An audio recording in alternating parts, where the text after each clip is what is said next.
Aha! Welcome everyone! Welcome to Drakenmemoria.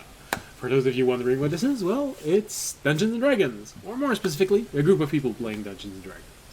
So if this is not something you want to watch tonight, well, depending on where you're watching this, you will have option either to your right or to your left. I strongly encourage you to choose one. If you actually want to be, if you're actually here because you want to be here, because you want to watch Dungeons and Dragons, it doesn't necessarily need to be because it's us, but it's always flattering for us if it is. But nevertheless, if you're here because you want to watch Dungeons and Dragons and you're glad that this is a D&D channel, you're welcome among us. It is a pleasure to have you with us. If you're new,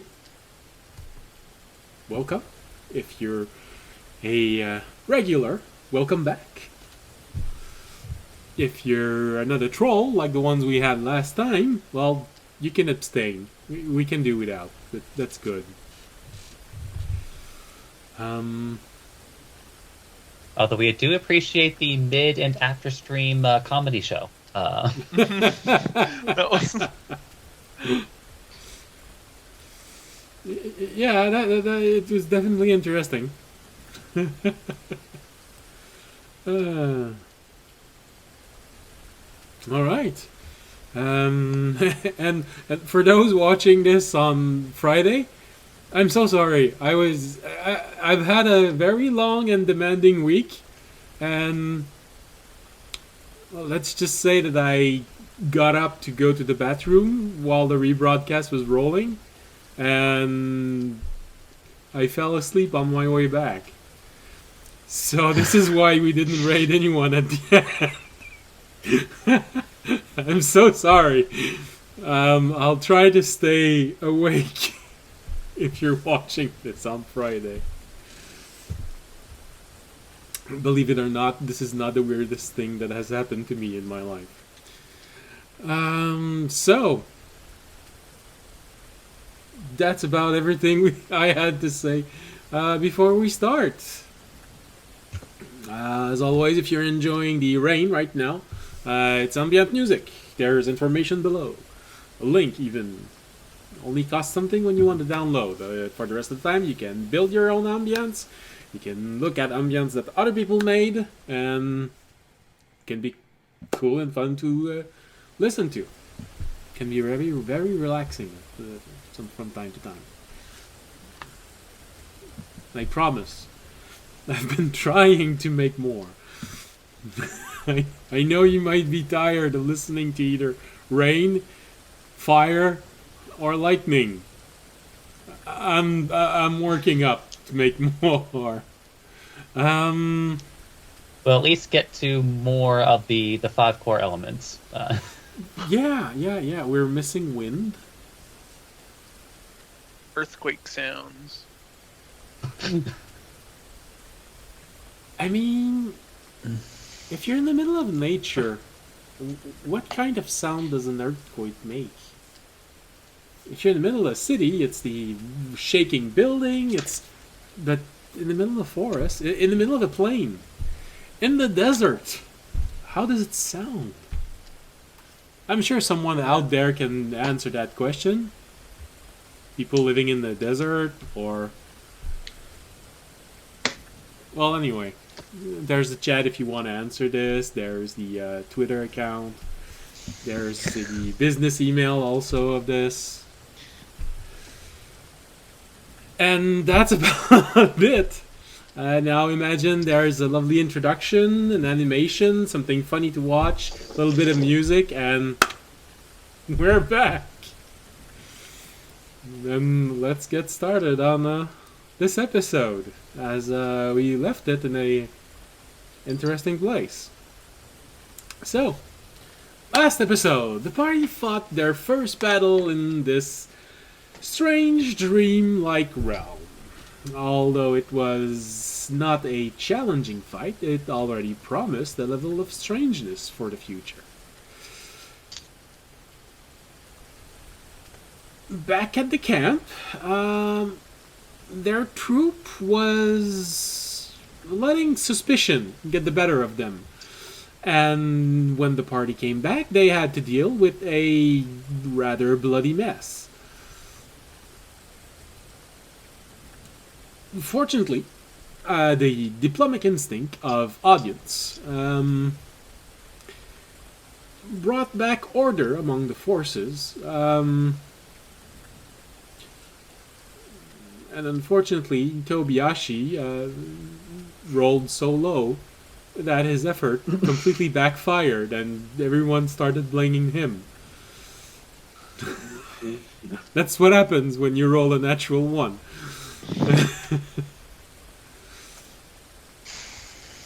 They had a little bit of an opportunity to learn a bit more about the noble woman following them. Speaking mostly to audience, they came in a little shy for a few minutes. And finally, aided by the sharp senses of Remy, they managed to avoid a group of enemy which could have, well, not help the paranoia that they've been trying to prevent spreading among the troops. But where we ended our last episode was with Remy, who had just finished informing the party of his intention toward this fight, with great pain and difficulties. But everyone seemed to have understood what he meant. Remy positioned himself very strategic. Sorry. Really need to drink more.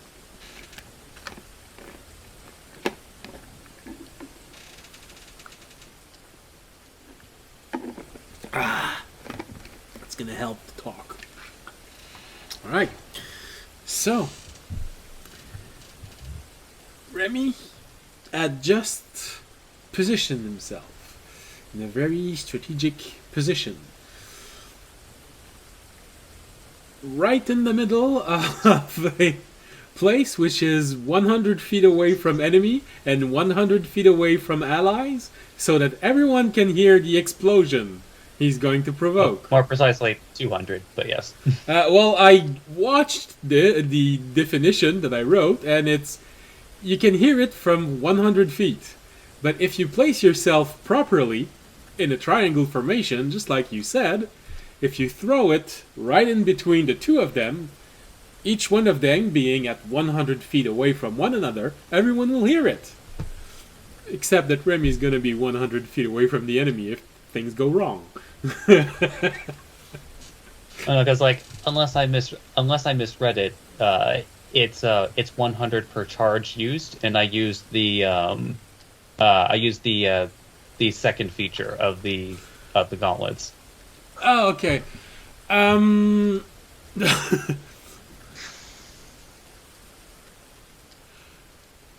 Well, you misread it, but I kind of want to let it be like this.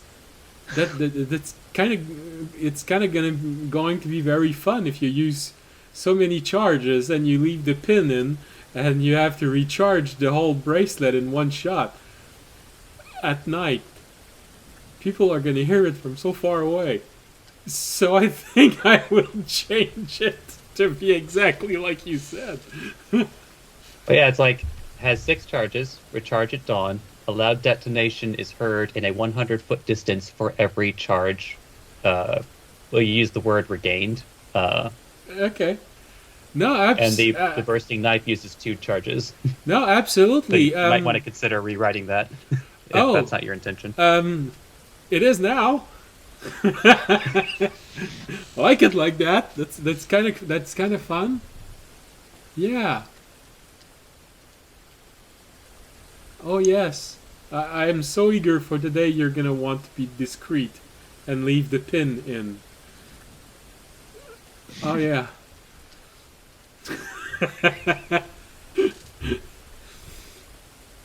Absolutely. Then the triangle is slightly larger than I thought all week. I'm good with this. All right, so I mean, there's a reason why I wanted to do the 200 variant. Oh no, absolutely. Like I said, I think I like it better like this. One day that thing is gonna be very interesting. And so this is where we left off with Remy. We're just about to detonate this dagger, and it's not raining right now, so we don't need to hear rain. Unless the explosion was so powerful that it expanded upward into the atmosphere and caused it suddenly to rain. Well, if it's that In which powerful, I feel case, like gnomes are scary. I feel like it's not rain you're gonna be hearing. It's beep. So we go back to Remy, just as he is about to throw the dagger. And remember, there's something that happens if you roll a natural one. Yeah.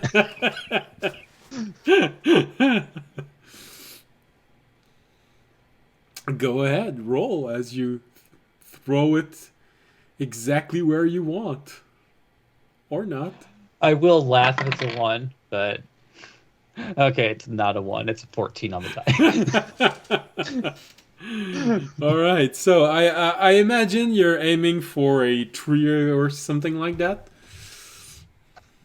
Yeah, essentially to make sure it makes contact with something Okay. upon which to explode upon.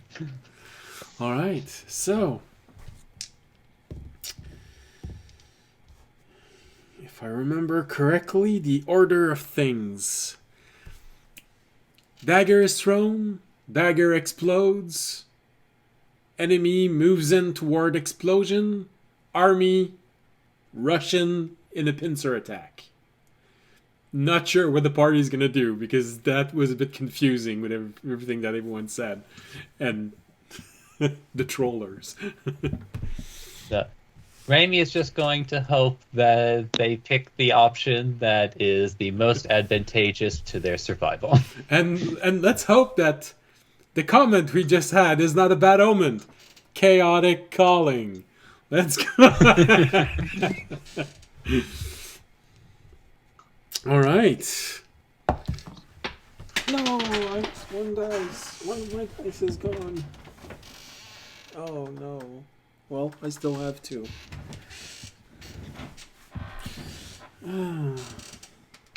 All right. Well, I'm gonna find it after the break. So.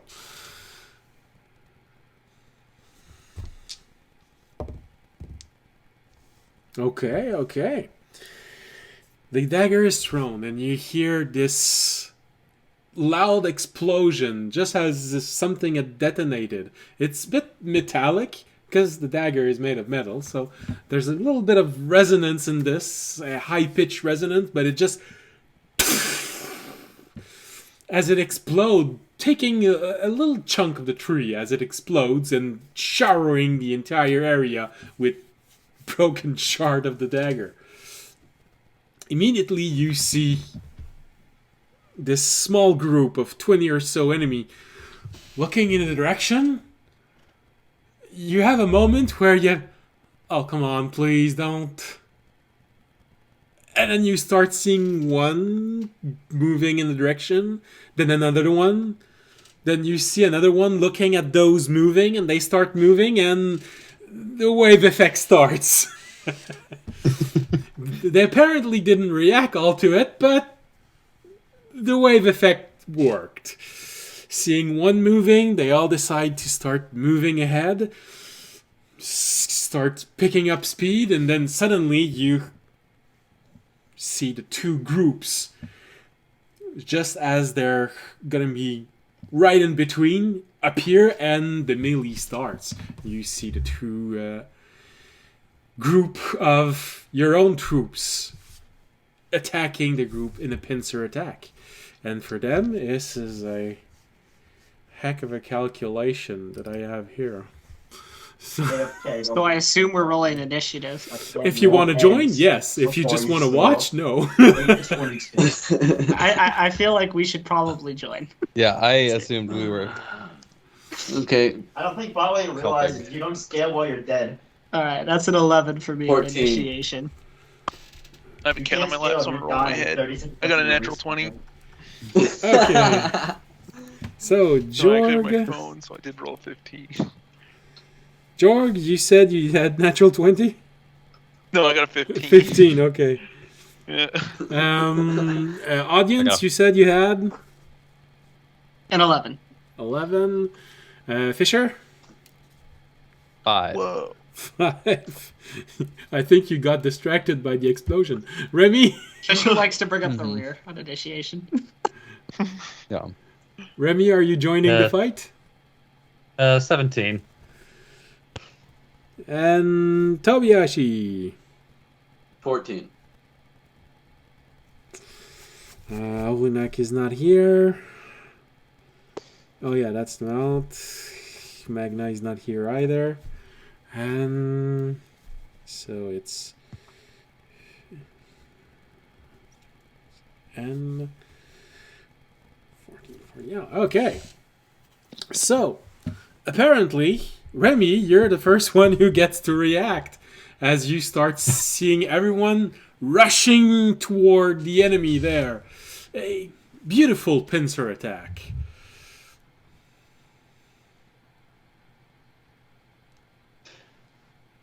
The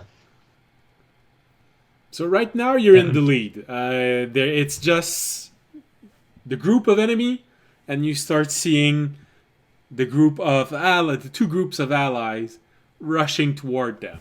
They're gonna be on them in 5 or 6 seconds. But incidentally, like with respect to Raimi's position, where is he?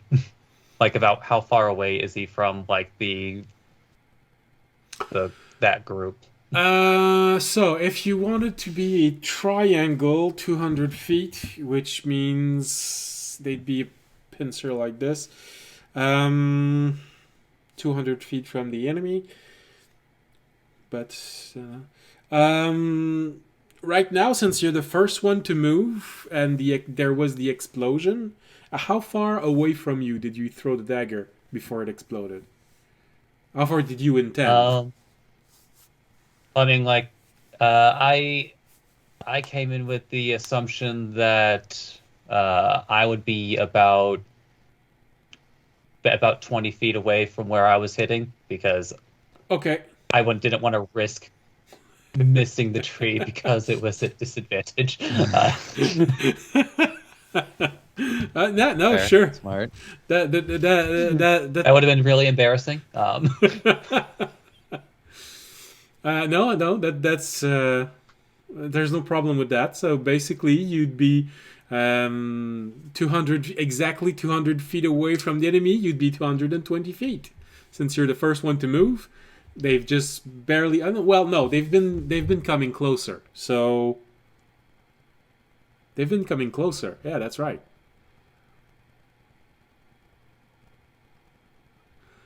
About 120 feet away from them.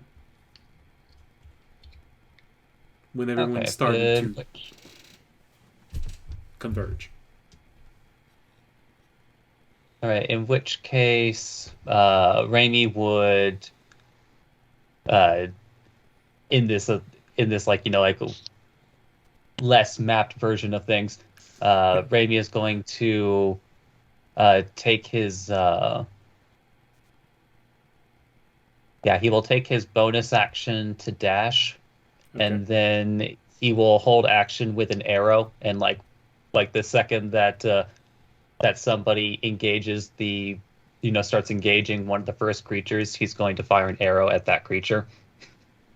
Okay, so as soon as the enemy attacks, you fire. Is that it? Yeah. All right. I.e., Raimi is ensuring that he gets sneak attack on this attack. Okay. Well, since everyone is joining in the fight, why not put a little bit of combat music? Yeah. All right. All right. Then you approach, aim, and wait for the enemy. Well, next one is Jorg. Since Jor's still pretty far out, I think he's just gonna approach because Well, actually, I would've been- What's your dexterity? 14. It's +2. And okay, yeah, you go first. All right. There's someone else Um, going at the same time as you, so. But your How dexterity far is. out is Jorg? Would Jorg be behind Raimi, right? So I'd be even further out. Well, if you were right behind Remy, you are where Remy was. I wasn't. I assumed Raimi was out ahead of us, Okay. or is that not how we were doing it? I was hoping you knew. So. Well, is this combat taking place with the two armies? Are we already starting the pincher, or are we still running up to set up the pincher? I think that's what. Okay, Jorg is no, asking. the explosion has already occurred. The enemy have been moving toward the explosion, and as soon as the allied troops are confident they can reach the enemy within the I round, already caught a deep always here. Don't worry. they started moving. So Okay. for them, because they're at Yeah. an angle, the combat start when they are essentially 30 feet away. I'll be moving with them. Yeah, no. Yeah, that's kind of what I. That is Yeah. true. Yeah, but we're only You 30 made a feet. Very good point. And I will use a 3rd level moonbeam when I get close enough, which is 120 feet, so I have a pretty good range. Okay. You just kind of hang And out. kind of plop it in the midst of them, kind of where I'm going to so like I can see specific ones, so like in the front lines of them where we're headed. Okay. No, that's all right. I see it. Okay. It's just that I'm watching everyone react to what's happening, and I feel like one of you is about to throw up when he heard that strategy. So that's why I'm holding back a little bit of laughter. So, no, that's fine. 3rd level, right at the center of them, and also just a agree. little bit forward, so they're gonna walk right through it. Yeah. Okay. Sorry, W. What? I don't remember what. I don't know Josh, what your Josh, guys' sorry. strategy was. No, I mean that's fine. Literally we this. can work, yeah. Okay, we can cool. work That's with good. that. That's good. That's That's fine. good. Don't worry. No, that's fine. I don't know Okay. why We that do would it, be a it's bad move. No, Okay, it's not a bad thing. Unless you were putting it in the way of Gotcha. us. Yeah. Okay. No, gotcha, I'm gotcha. putting it Sound like behind. that's what Yeah, unless they fall back before my next turn, then we shouldn't have a problem with it. They don't have brains. I don't think they're falling back. Yeah. Like, they're not intelligent. Block 4. Which means that like however many of them have to survive the or do the con save for 15 or take. Should I just roll a damage amount and then whoever? Yeah. Yeah. Or take 13 damage. Okay, so we're gonna assume this is base damage for this. Okay. And whenever they start their turn in the beam, they have to roll for that for Constitution saving throw. You said. Yep, Okay. 15. All right. So you cast it. The beam falls right in their troop and slightly more in front, so that more of them have to pass through. Anything else? No, he's just gonna advance because we did not get a short rest, right? No. Cool. Yeah. Then We went to. No. Yep. That's Yep. And that is my turn. All right. Well, in that case, they make a saving throw because they're the other one that had a 15. But you have a better initiative. All right. Nice. But if I remember correctly, the moonbeam is only 5 feet wide. Yep. So it's So only, it's only get like. It's Or It is one a, of it is a 10-foot diameter, 5-foot. Yeah. So 5 it'll foot catch, radius. Like, So 4 it squares. catches. Yeah, it catches 4. Okay. That can be interesting. Yeah, it's one of the very few spells that's described as a 5-foot radius, and that confuses everybody Yep. Yeah. because they see the 5 and think, "Oh, okay, it's like a flaming sphere." No, it's a bit bigger than that. Okay. And it's also the best area of effect spell we have at the moment. Or only. Well, there was another one, but Yeah, there's Thorn Growth, I guess, which is bigger. Oh yeah, that would have been also good. yeah. All right. So, and what's the DC for the saving throw? 15. I'd like to be able to just move the camera so you can see the dice and know that I'm not lying. They rolled 15. All right. And since this is 2 armies, I'm taking them as a group. I'm not gonna roll. No. Please do. I'd like to not be here for the next 15 hours. I'm gonna go, everyone. All right. So, all right. The moment that they see this, well, they're not that bright, and the enemy is right in front of them. So their group is going to divide in 2 groups. 10 of them are going to go up toward the mass The enemy of 20, January and kills me level 2. My January. the other group is going to go toward the other group of 20. Okay, so meaning that it's 10. So, alright. Their first round of attack. No one died. Few injuries. Then we go to 14.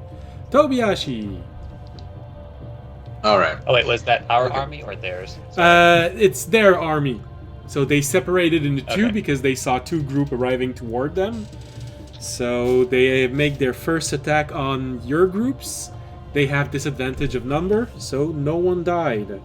But few injuries.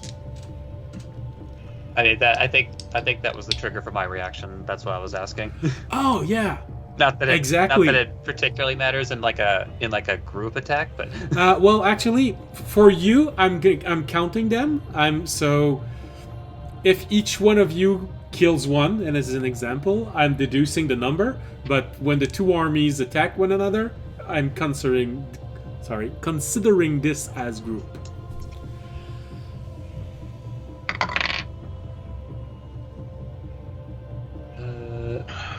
all right, then that's a 17 to hit. That is enough. Are you attacking someone from the group going up or going down? Or rather, going to your right or to your left? I would say like the first. I mean, I don't know which one would have engaged with one of our members first, but if they did it at the same time, then I would have gone with the whichever one would have been closest to the noble woman, since I guess that would have been the priority. Okay. Well, she mostly stayed behind. The soldiers Well, don't like, want her to basically be in the event clear. that they happen to spill over, or somehow stupidly but luckily managing to like spill over and encounter her. But it's an off shot. Okay. Well, then, for now, no one's going toward her. Because your perception is a But lot. you said they were in groups, so that's why I was like, basically whichever one is going in that direction, Okay. just in case. Right now, no one is going toward her and her group of personal guards. All right, I'll just pick down then. Yeah, okay. The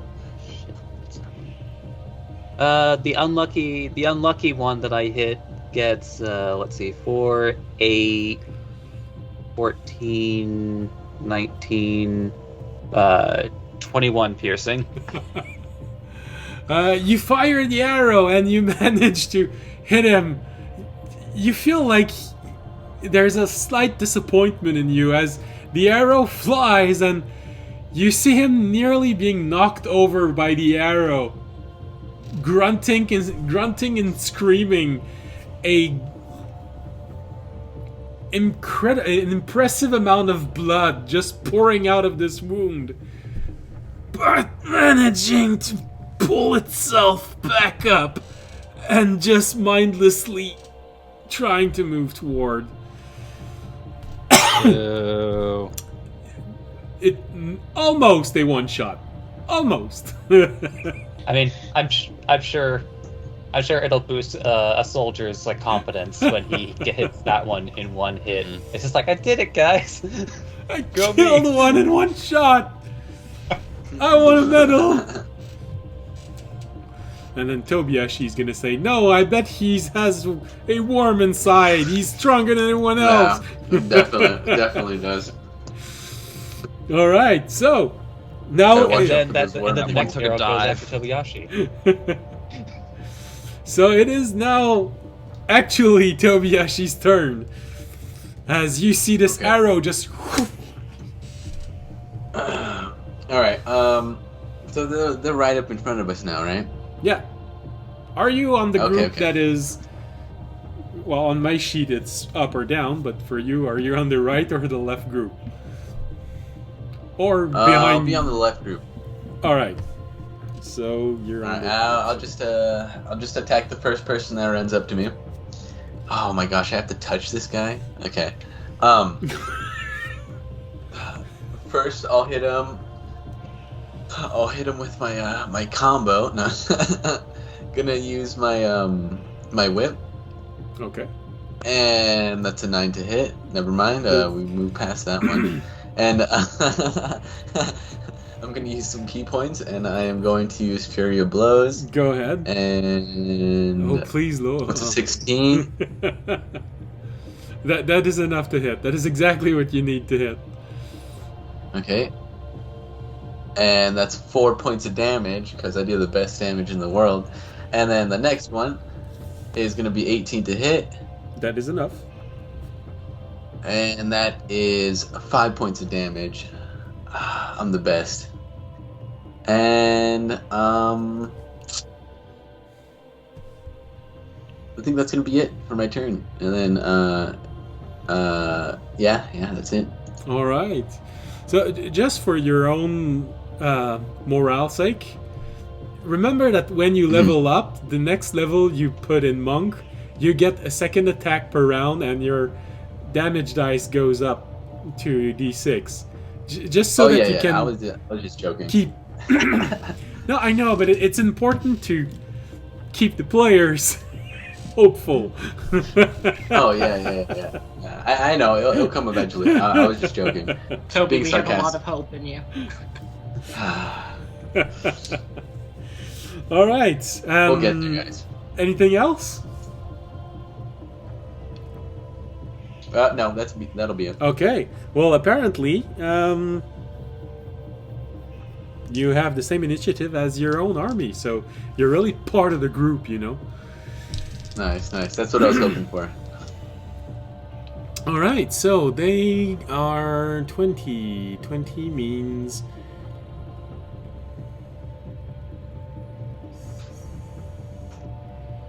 Oh, there's a number missing. That's why it's weird. So it's... Damn. Okay. The engagement has started. You hear the sound of clashing weapons and armor. No one's been killed. Well, no, that's not true. Someone's been killed. You hear an enemy gurgling as it falls to the ground. First kill has been made. Thanks to Remy. And the three armies technically have engaged. Same things for. Yeah, no, that's your number. Sorry. All right.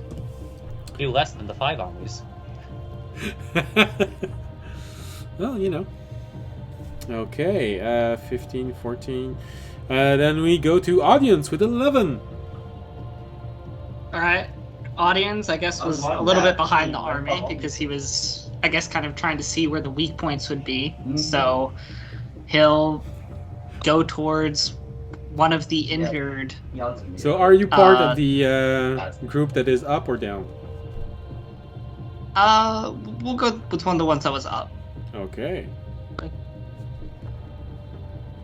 I don't know why. Are there any injured ones? I don't actually know. Absolutely. So far, there's only been one death, and it's the one that Remy injured, and he fired on someone that's down. So right now, there's nearly half of the group that you see, the enemy, are at least injured. Alright, I'm gonna use my last level 1 spell slot to cast Divine Favor. And I'm gonna go hit them with my greatsword. For Matt, I'm assuming 26 to hit. That is enough. So that's gonna Not be Sorry. 12 plus 13 damage to one of the injured ones. Okay. Does it go down or no? It's almost.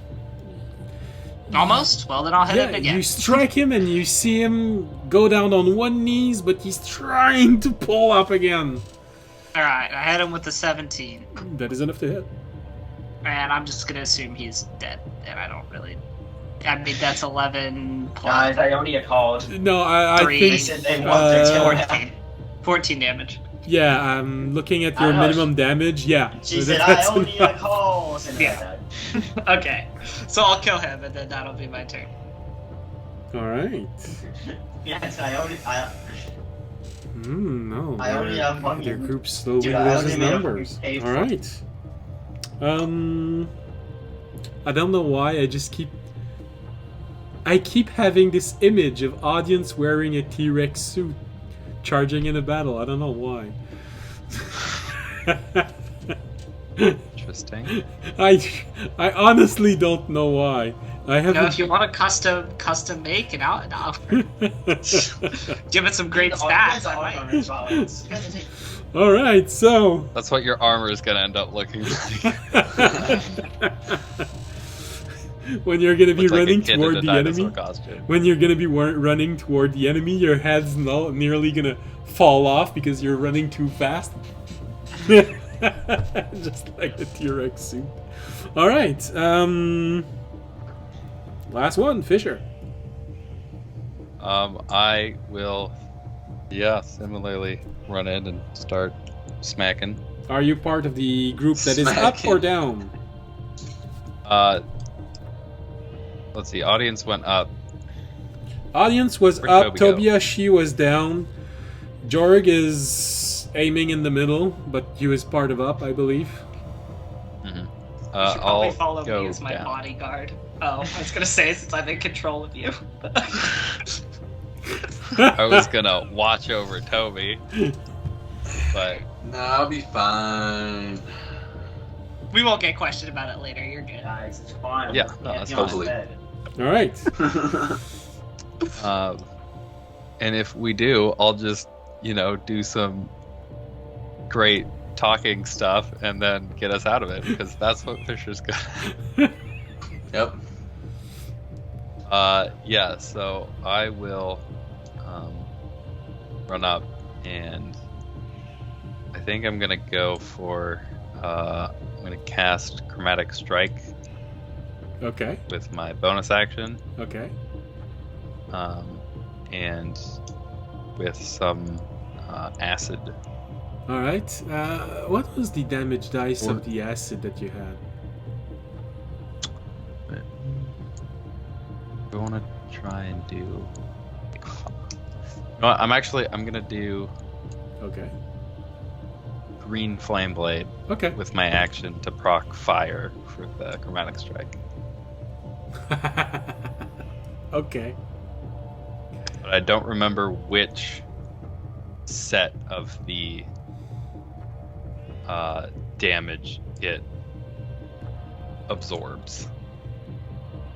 Is it the extra damage on the first swing, or is it the damage to the additional? Okay, so if I remember correctly, it can You're back. absorb. All right, so you could use it to absorb the energy that an absorb energy spell would create. But the problem is that the green flame blade doesn't persist, isn't that it?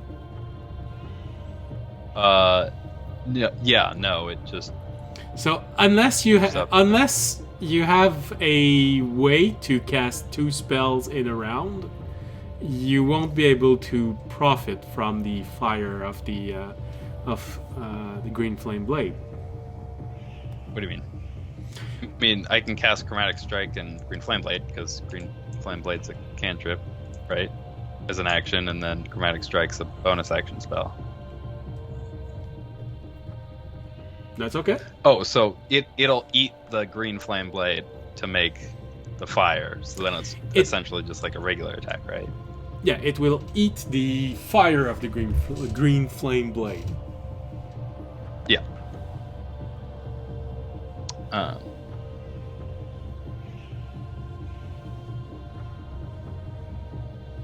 I think I still want to do that because I kind of want to see what it does. So I will attack. We'll just do both attacks. One will probably miss, because that's gonna be I rolled a 3. I guess I didn't call it beforehand. So then the other one is a 25. 25. That is enough. I only had one attack. Sorry. Yes, that's what I was trying to calculate. How Yeah. how are you doing So 2 I will attacks? just roll again instead of 1 attack. Yeah. 7 plus 9 is 16. 16 is exactly what you need to hit. Oof. Good. And that is 2d6. 4. That's next.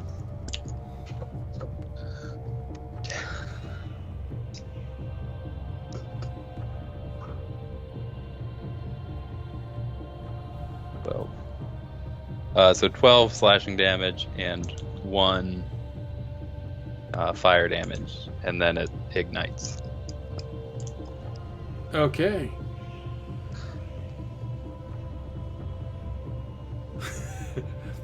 Hold on, I'm trying to figure this out. So, Green Flame Blade, when you use it, goes with 1 attack. So you use this, and then you use the Chromatic Strike. Yeah. Where are you getting the last attack? Well, there's 1 attack. Yes?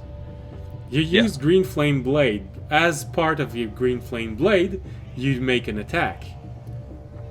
Yeah. So you've used your attack for that round. You can use the spell to recapture the fire from the Green Flame Blade, but you don't get to attack someone with your blade enchanted right away. Because you attack, fire comes out, you reabsorbed it, but the attack is done. So Green Flame Blade at this level also adds damage to my Yes. attack. I was picturing it as Green Flame Blade is I light my sword on fire and I hit with it and it does the sword damage and the fire to a single target, and then the fire jumps. So if I use it to fuel Chromatic Strike, I light my sword on fire, I guess, condense it so it lasts longer Oh, I think and doesn't okay, I think the jump, point of and confusion- then as I hit with it. So I think the point of confusion here might be because like you're confused as to why he's getting an attack, or are you confused as to why he's getting fire damage on the attack? No, I'm confused as why he's getting the fire damage of Chromatic Strike on his attack with Green Flame Blade. Is it not replacing? That's what I assumed. Is it was replacing the So no, because it was eating the green flame blade damage to apply it for chromatic strike. in this situation, because it doesn't last, what's gonna happen is in order you have one attack because you're using Green Flame Blade. So the way that this works is a bit like Divine Smite. You attack, the blade catches on fire, you hit the enemy, the fire jumps, and as your bonus action, you catch the fire from this and you reabsorb it in your spell. Meaning that on your next attack, you have Fire Chromatic Strike. But not on the attack that you were used to create the fire to absorb it. Alright, Okay. I can make this a So lot if it's- simpler for everybody. Let us just say that the fire doesn't actually exist until you actually hit with an attack. And so Uh-huh. it is too late for Chromatic Blade to contribute to the attack. Let's just say that for simplicity's sake, rather than overcomplicating it. Okay, yeah, That's good. Okay, that makes sense. But it's there for your But next then- attack. So next Yeah. round, or if you use second wind, yeah, that's it. Second wind. No, not second wind. Accent Church. You would be able now to use Chromatic Strike, the fire of the Uh-huh. Chromatic Strike. And the chromatic strike, does it eat all of the green flame blade extra damage? Because it does extra damage to the target I hit and extra damage to a separate target when it jumps. It's gonna eat the fire damage of only one target. Okay. You get to choose which So one. then I would still get an extra D8 on the target I hit, and then the fire that jumps would get absorbed for the chromatic strike. Yes, you can do this like that. Yeah, Okay, so I would still get some fire damage. yeah, but it's not gonna Could ignite actually be- the enemy. Yeah, okay. That's what that's... It's not ignited, but that's 4 fire damage instead of 1 fire damage. All right, so the grand total. Why that took so long? The grand total of. And then that's my turn. All right. So the total of non-magical damage was. It's a +1 greatsword, so it's all... There was 12 magical slashing damage, Okay. and then 4 fire damage Okay. from... Yeah, that's right. No, that's right. Chromatic Strike. Okay. Okay. That's everything's been recorded. We got there. Everyone loves math. Yeah. All right. That's why we play this game, because we like math. Yeah. No other reason. The best part. Yeah. That's why we all need to be nerds. That's why 20 years ago only nerds played this game, because you need to be good in math. Top of the initiative, we go back to Remy. Unless there's something else you want to do, move. No. Okay. Yeah. Back to Remy. Please tell me your attack is not going to be as math heavy. Oh darn! Yeah, I feel like you're not playing this game correctly if you're not using Calculus 2 math. Oh no! Don't get me wrong. You should, just not every action, but once every round. That's okay. But so at this point, like everybody is pretty mixed in with each other. With the exception of as far as, Jorg. like, I'm just mostly just looking at like the overall group in terms of like soldiers on our side and then the Yeah. Right now, Awesome. because there was a slight split, there's 2 melee happening. Mm-hmm. Oh yeah, I was just Well, I'm mostly just Ramey's like pulling up his target select screen.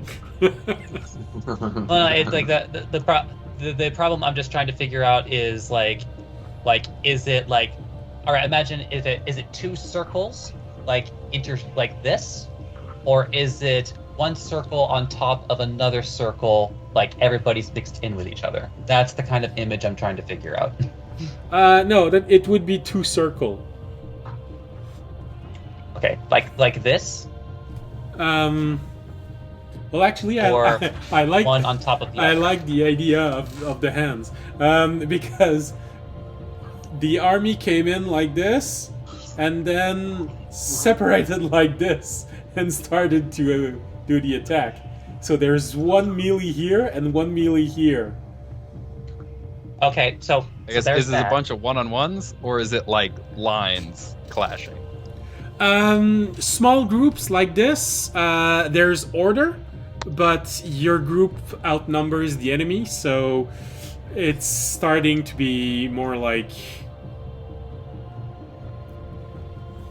let's just call it an overflowing motion. Because the enemy arrives here, their group is not that tightly woven, but your group arrives like this, flat, but because they're more numerous than them, they can wrap around it like this. Okay. Of course, a blind person is trying to find something. Because my intention is not being understood, I don't think. Okay. And I hate that I'm adding more to the time, but I can't find my fucking pen. That's why I put music. Because people notice less when there are moments like this, when there's music.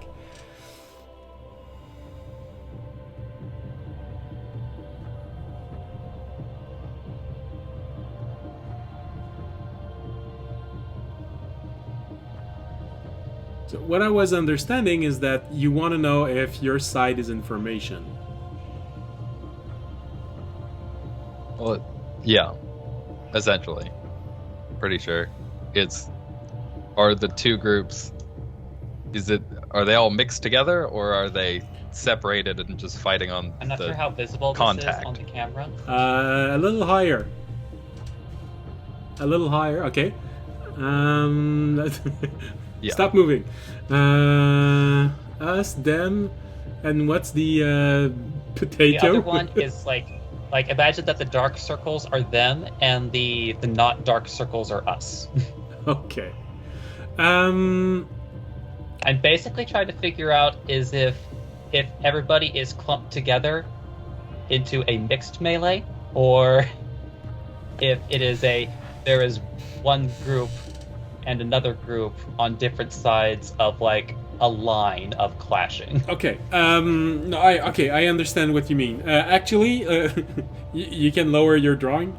That's why I said I like the idea of the hand, because their group arrived like this, but because they are slightly zombified, when they start attacking, it's really gonna go like this. They're gonna try to penetrate the line, but your side is not zombified, so they keep their formation. But if they push hard enough, it is going to slightly go inside. So for the first line, yeah, it's all mixed up, but the second line, they're keeping their formation and just pushing in. This is why it's sort of in between. So basically, I'm not doing anything with an area of effect. Got it. In which case, because that's the information I'm trying to figure out, but I feel like no matter how many times you're explaining this, it's not clear about if I use an area of effect, it's going to hit our side. So I'm just going to make an arrow attack and be done with it. Okay.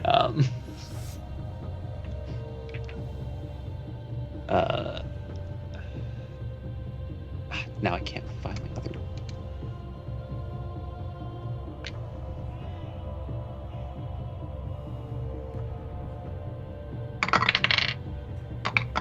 Figure out my second. Okay. Sorry, and if it wasn't clear, I'm just like a bonus action city aiming. All right, so that's just another 17 to hit. That is enough.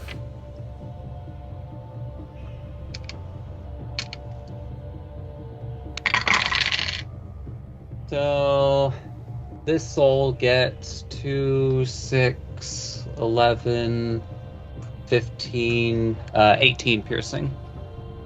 Okay, well, because of the injuries of the clash that's been going on, it manages to kill one. And I believe the answer you were looking for with all of your description is the enemy line is not thick enough for you to be able to use a area of effect without running the danger of hitting your own. If their line had been thicker, you could have tried to hit the back and it would only have hit yours, but their line is only 10 strong, so there's a really, really high chance that an area attack would hit your own. Is that the answer you were trying to get from me? That was what I was trying to get at. Okay. And I wanted to determine that based off of how the shape of the impact between the two was. But anyway, it's resolved now. So that'll be the end of my turn. No, I sort of understood what you were going at while you were rolling. That well, the enemy is just not. There's not enough of them. Okay, so we go with another one down. All right. Well, they're losing people fast. Jorg. Jorg is going to try and kind of find somewhere where he's far enough back. Like, he's not frontline, but he wants to be able to kind of see what he's doing. Okay. And then move the moonbeam. I assume they've come towards me since I've cast moonbeam, so it's behind their front lines now. Yeah. He's not going to move it up to the front lines because, like you said, he doesn't want to risk hitting anyone. He's going to move it kind of into the back of their dense area, and then he's going to just cast Sacred Flame on one of them. Okay. And the Sacred Flame is a dex save of it with a DC 15. They did not succeed. Ooh, they take 10 damage of radiant damage, if that matters. Well, that is not enough to kill one, but you nearly burn him alive. He's not. Nice. He's not liking his day. No. Well, And then- I'm pretty sure that he doesn't have enough of his brain left to like the day. But anyway. Yeah.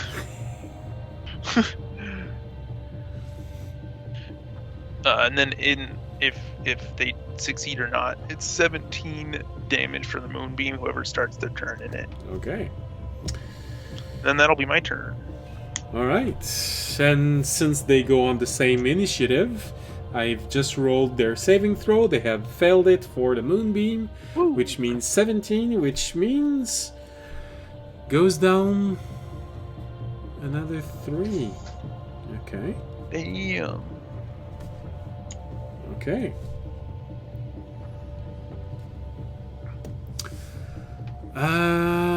And there's one that's next to Audience, so he's gonna attack Audience. You know, he just received the hit. And he attacks you with a 14! Wow! How amazing! Audience does not care. Tobiyashi, because, you know... Yep. Wow! He just attacked you with a natural 1! Let's go. And Fisher... I would have loved it so much if it was a natural 20. It's 19! 19 will miss. They valiantly try to attack you within the melee that is there, and they valiantly miss. But they do manage to inflict more injuries. But now they're only... Okay. Well, some soldiers are starting to look like they want to stop fighting. Because it hurts. But right now, there's still no death. The numerical advantage that you have on them is what is creating a lot of injuries, but no death. And this Are means... you taking into account the temp hit points they still have from the bear totem? That used? Yeah, how many people did that affect? It was everybody. Everyone? 30 Everyone. Yeah. All right, well... Yeah, it was like the same area as the Right. sneaky thing. Yeah, well, So it was 11 points to everybody. Well, in that case, no, some soldiers are not showing signs of not liking the fight. They're actually, it's the first scratch and bruises that are starting to appear. Little cuts, and that's it. So yeah, all right. I'm kicking the shit out of that red buff. It's Chris hurt. Okay, like I said, Tobiyashi. Yep. My turn? Yep. Okay. We'll go in for another attack. Yeah, we'll use my whip. Let's see if it works. And that's a 15 to hit. That is not enough to hit. Okay, that doesn't hit. And then I'm just gonna punch for the second action. Go. Or, bonus action.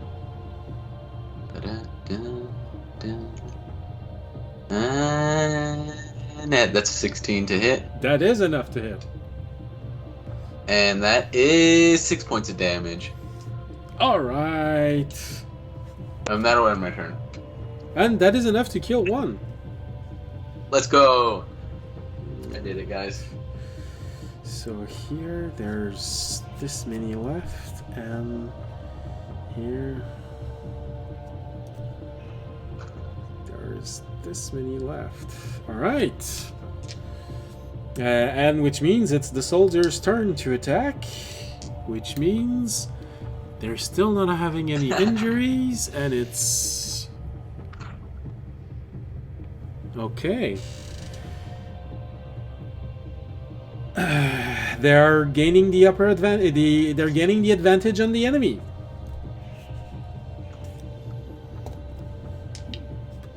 All enemy soldiers look signs of being injured, some severely injured. The fight is most likely not gonna last more than 2 rounds, possibly just 1. Which means we go to audience. Alright. Audience will continue to attack the injured soldiers or the injured enemy in front of him. Injured soldiers. You turn on your own. No. Surprise! I've been the bad guy the whole time. They were infected. They're all infected. You're, They're all- Top 10 anime betrayals. you're gonna become the next Arthas. No. Alright. Well, that one's getting hit by a nat 20. That's I think it's dead. unfortunate. Okay. I mean, I'll roll, but... Can't hurt. 19. That's I 4 need to get the fuck out of my is way. 23. Yeah, it took 23. It's enough to kill one, I'm gonna even go when they're at first wave, full second wave, health. Third wave, because they crossed And my fucking tower. Their Instead, side is die. losing, Alright. so it goes Nah, down in one stop hit. it. Alright, I'll go hit another one. Wave will be pushing into my tower by the time you get to tower. With a 23. That is enough to hit. And I will hit it Wait. for... I'm gonna play top lane. I'm gonna play them. I'm gonna play 13 damage. That is enough to kill it. Just. Alright. I'm gonna play them top lane. Like I said, every single enemy has been injured, so you don't need to make a traditional one-shot now to kill one. Alright. Fisher. Well, then I will. Now your blade is ignited. Yeah. I will aim for something that's injured and not use Great Weapon Master because I really think I don't need it. And first attack will be 14. Fortunately, it's not enough. Second attack is a 23 to hit. That is enough. It takes. It's gonna be awkward. 8. 14 damage. That is enough to kill it. Hey! Which means I get a third attack with my bonus action from Great Weapon Master. Yeah, that's I right. will aim at a different one. That'll hit. That's a 16 on the die, so 25. That is exactly what you need. And that is 6, 7, 8. Another 14. That is enough to hit. To kill, sorry. Sweet. Alright.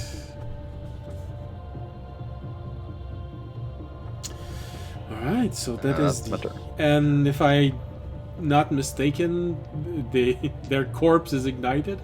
Yeah. So you have small fires starting to appear in the middle of the fight. Alright, so we go back to the top of the initiative. So Remy, as you see all of these people attacking, actually, half of the enemy troops have been defeated right now. The sounds of battle are slowly dying off. Your side seem to be inspired by this crushing defeat. The enemy is suffering at their hand. And Raimi's just going to make another one. Wish their day was better. With another steady aim arrow shot.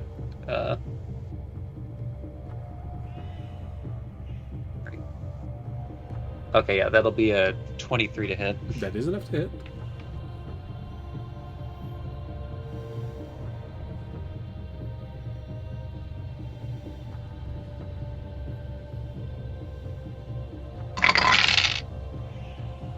That is gonna be 1, 5, 10, 14, 17 Pearson.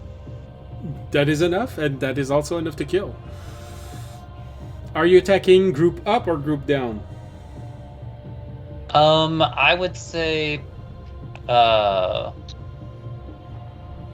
which one seems to be the one that's like the most diminished, or are they pretty much equal? Group up has suffered the most losses.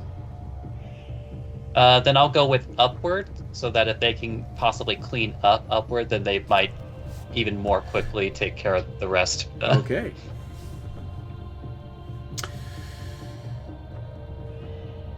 Then we go down to Jorg. Jorg is going to do basically the same thing as last turn. Okay. He's going to move his moonbeam probably to wherever he can to hit as many as possible, and then do another sacred flame at one near the front lines.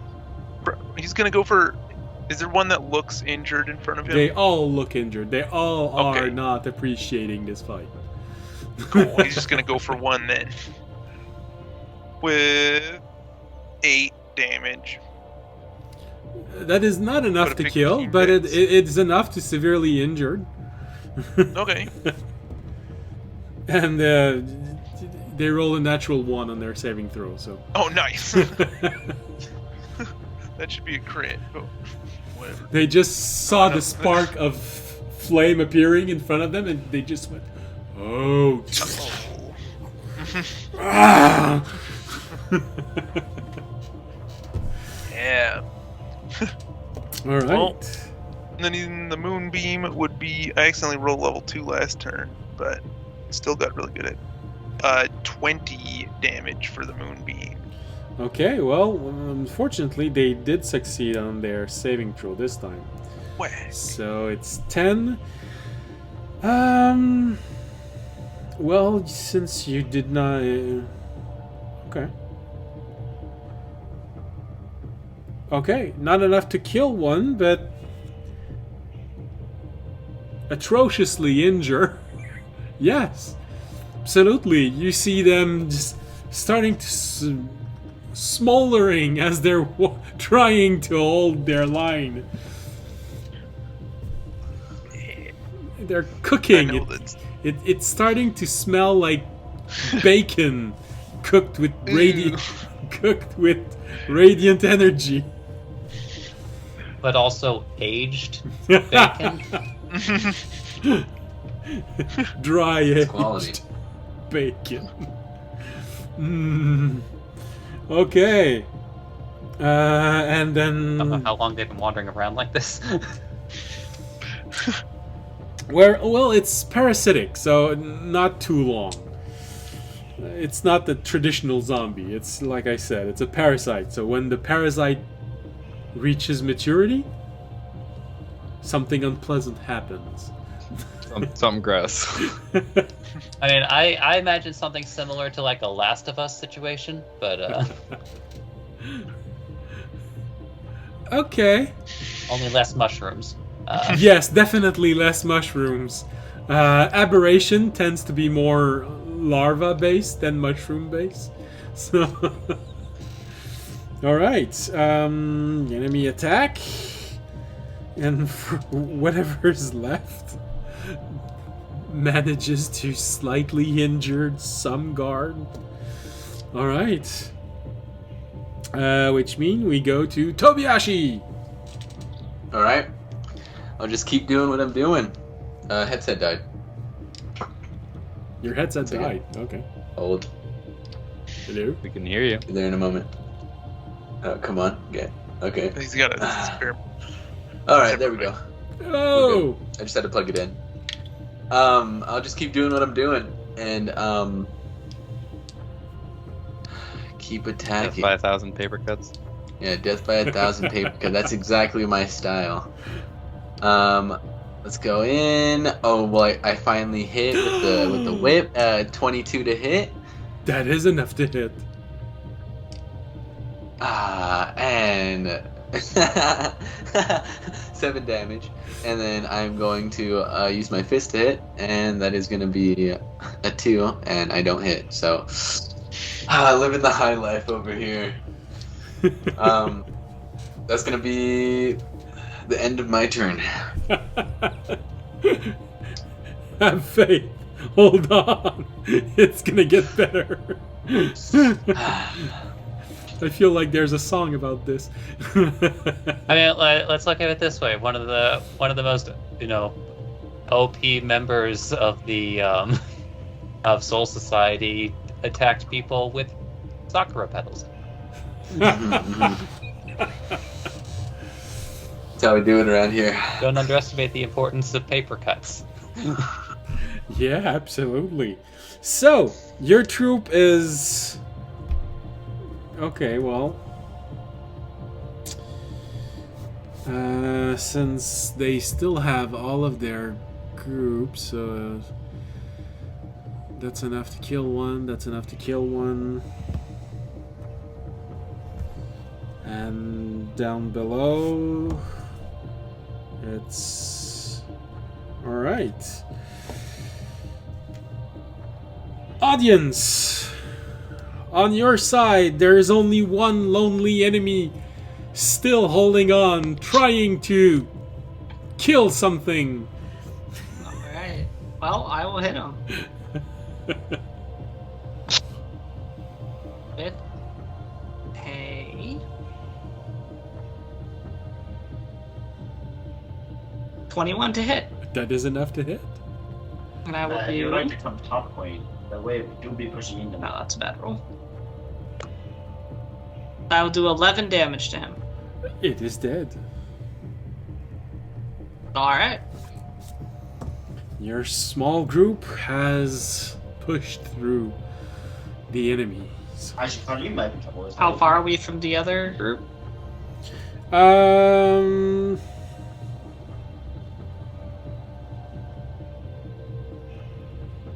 Maybe around 50 feet. 50 feet? Yeah. Alright, I'll kind of point down at whatever's left of the other group, which probably isn't that much many.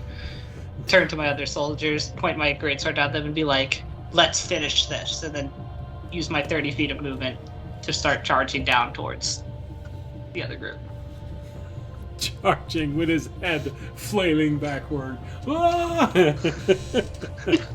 I don't know why. I'm so sorry. I don't know why, but today I have the T-Rex costume stuck in my head. I'm playing Spike again. Alright, so we go to Fisher. Obviously, as a dragonborn, his neck is the most armored part of his body. So That's why it's flailing like this.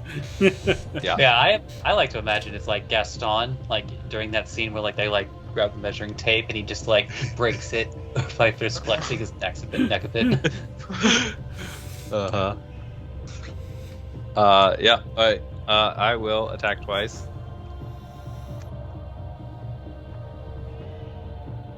And how many are left on the our side, the bottom? 4. 4. Alright. That's how many there's left of the enemy, period. 4.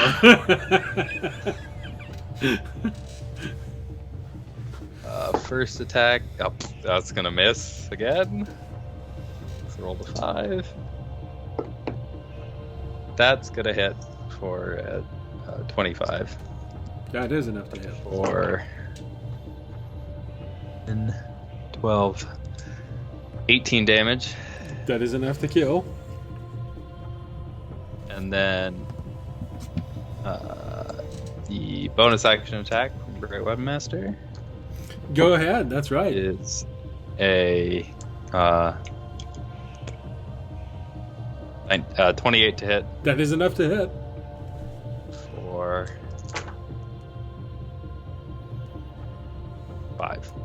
11 damage. That is enough damage to kill it. Hey! Then you hit again, because no. Nope. All right. I hit him again.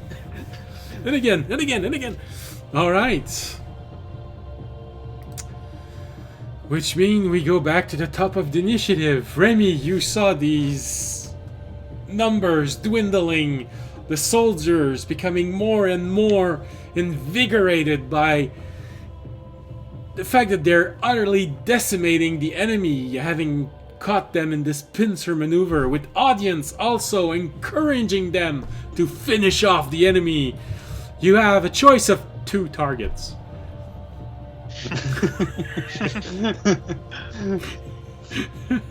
And they're both on the downside, right? Yes. And I probably think they're 60 feet away, right? Or from where you I started 120 feet away. I dashed 60 closer. Are they still 60 feet away, or have they moved? no, since they met the friendly troops, they did not keep moving forward. So they are at 60 feet exactly. And just to help, the visual, there's probably also a moonbeam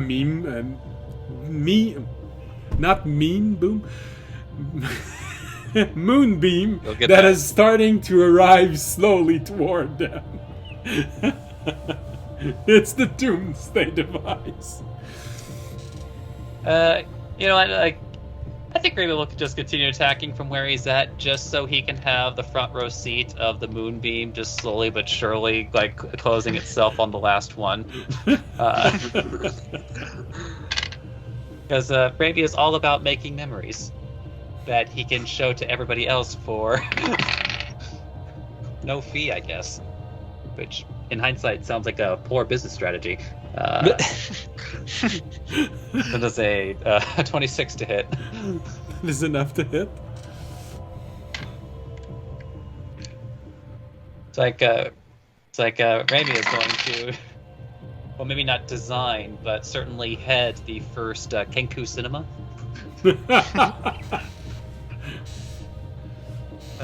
6, 9, 12, 16 piercing. That is enough to kill. You see it just take the arrow right between the eyes. And then Raimi just sits back and watches. Watches Jorg's turn arrive. How far can you move the moonbeam? The moonbeam. Yeah, I was curious about that. I can move it. You can move it 60 feet. Okay, that's what I thought. Oh yeah, there it is. 60 feet in any direction. Is there enough room around this guy that I can put it there without hurting someone? Yeah. Okay, cool. Yeah, then I will scoot that. I wasn't gonna sacrifice someone just for the Cinematic kill. moment. Yeah. I will scoot that over, plop it right on top of him, and I don't think I will cast a spell just because I don't want to kill him with boring stuff. You just want to watch him fry. It's your action to strike a cool pose. Yeah. I'll pretend like I didn't already cast it and do some big powerful movement calling the moonbeam down. For 14 damage. George pulls out his moon wand. Oh, Healing yeah. escalation. I have. Oh, I can't. Yeah, never mind. I was hoping I could cast like light on my staff and hold it up, but no, I don't have light. Just to make it more dramatic. But yeah, I didn't roll high on the damage for this, so we'll see if it works. Well, fortunately for you, it failed its Constitution saving throw. So as you arrive, you see this beam arriving. You take a heroic pose. You raise your hand in the air. You say a fake prayer. Something that feels very similar to the moonbeam prayer, but that's not actually gonna create a moonbeam. And you tilt the moonbeam slightly so it feels like the heavens are throwing their lights on this poor creature. And you just see it fry, burn, turn completely dark, and just fall on its side. His limbs slowly curling back like a dead spider. Amy just watching off to the side, just casually taking a handful of seed and just like putting it down his beak. You don't even know where he found the seed, but he's just eating it now. It's a bunch of berries, they were just growing there. And so the encounter finishes with no death. Few people were slightly injured. They're infected. They're infected. Guys, we gotta watch this out. I mean, The whole point of doing this fight infected, was so guys. they weren't injected. Guys, I don't trust this. Raimi would like to Infected. hold. Raimi would like to hold action to shoot Tobiyashi with all of those words exit his mouth. They're infected, guys. I'm sorry. I don't know what to tell you.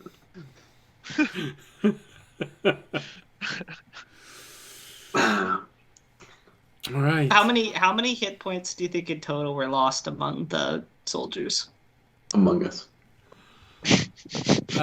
Grand total of hit point lost, about 30 points spread out to, between 44 warriors.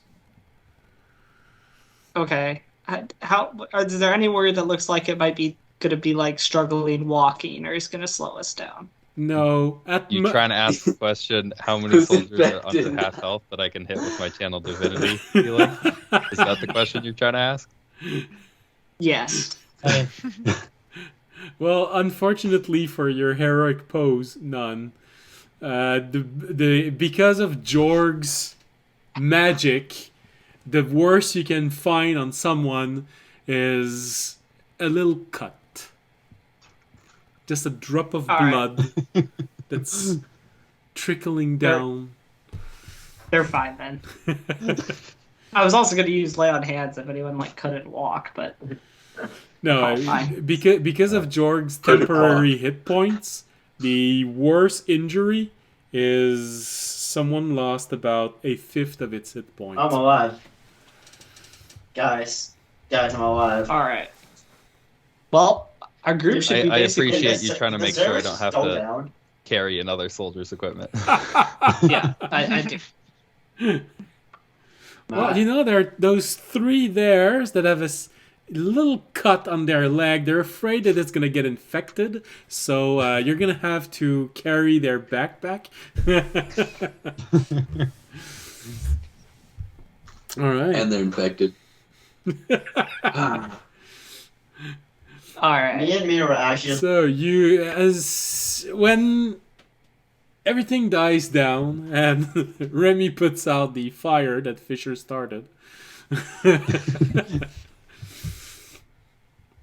Like stream. All of the soldiers look around, look at themselves. So you visibly see some of them holding back a, but they're sort of scared that someone's gonna hear it, so they just go.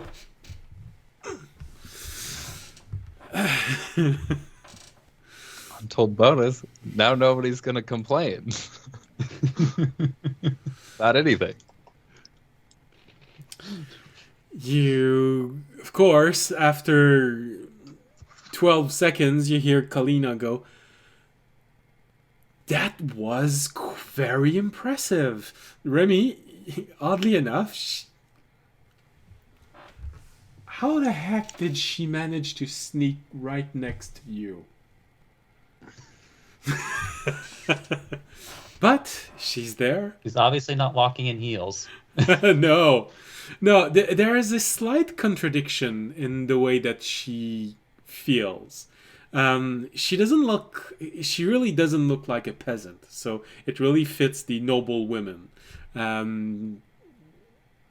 You're used to seeing people, how they look when they've been doing something like they're doing hard work all their lives.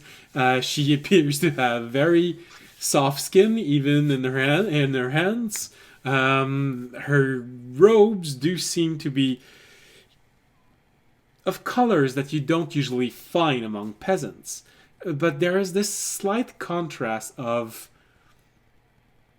Feels like she tried to adapt a very ladylike wardrobe to be functional in nature. She's not wearing very delicate boots. She's wearing something that feels more like army boots. And it's not a very slim leather bracelet she has. She actually has a full metal bracelet.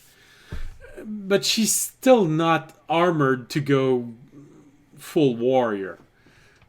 But there is some care placed onto... I'm not gonna get pulverized by twigs. And she's incredibly brave. Maybe reckless. Or unaware of the danger that is actually there. You're not sure which one it is. But she goes, "That was impressive. I have to admit, I do not get to see a lot of this. So I guess we need to move on, because probably someone's gonna have heard that. At least that's how it always is in the Bard's Tales and in books." And she looks at Maybe we'll just all of you when she says that. maybe we'll just respond with in a Didn't gruff really- man's voice. It's quiet enough for you to hear a rat fart. An interesting image.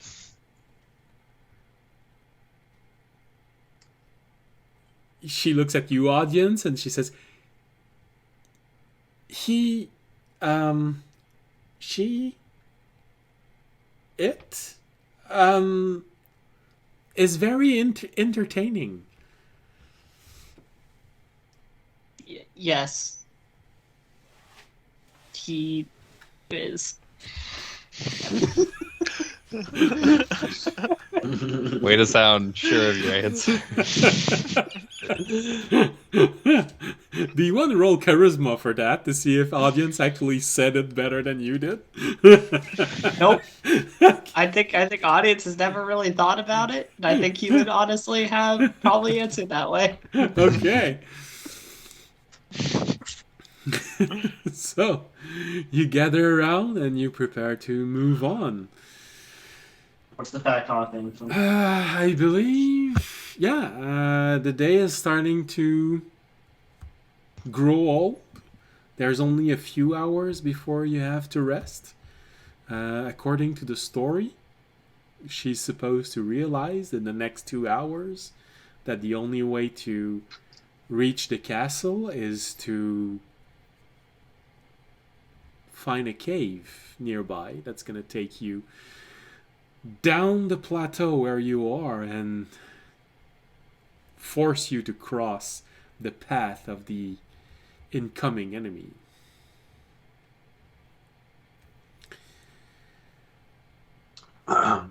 Which I assume is going to happen. Audience will casually say, I wonder where we'll sleep tonight. God damn it. I go up to Jorg, I'm like, man, this is really starting to feel like a dream. We took like no damage back there. Yeah, Look at everybody. that's pretty good. As you say this, you see a guard passing by. I cut myself again. Not even from a zombie.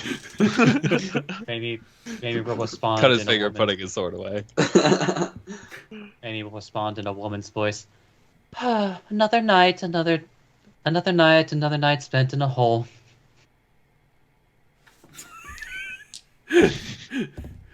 Okay. Well,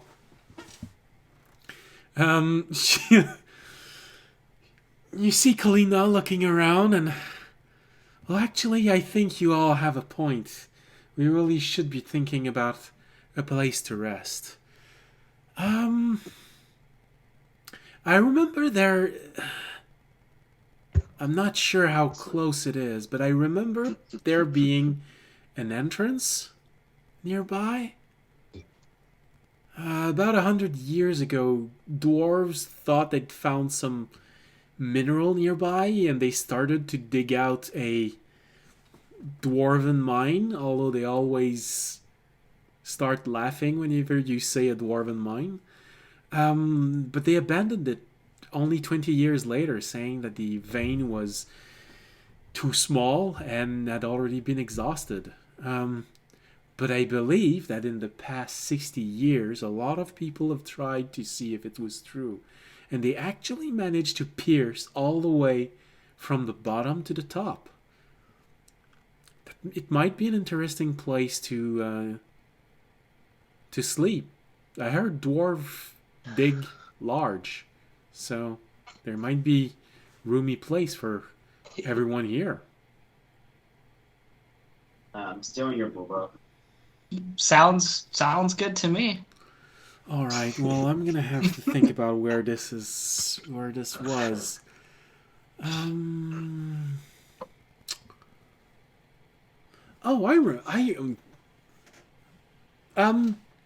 she turns toward you, Remy. Matt, why'd you take my siesta? Well, you said Remy,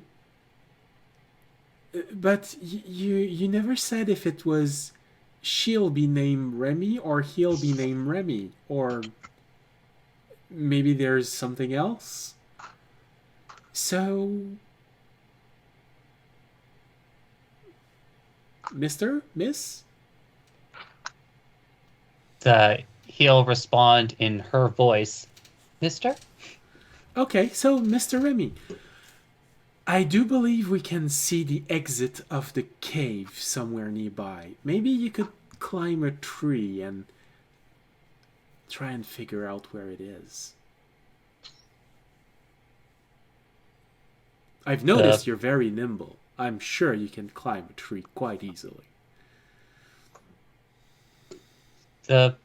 Brady nods and inwardly is appreciated that she didn't suggest that he fly. I was. Somebody's not assuming I can fly. Or rubbing it in his face that he can't. And just... Well, actually, that's... and I swear that was my intention all along. Are you climbing a tree? He will be climbing a tree. So as soon as you start climbing the tree, she just leans in toward audience and say, and anyway, if he falls, he can fly, right? Audience goes, no. And I wouldn't bring it up. He's kind of sensitive about it. Okay. Flightless bird. I don't know a lot of them. Maybe he's a black chicken. I've seen some of those.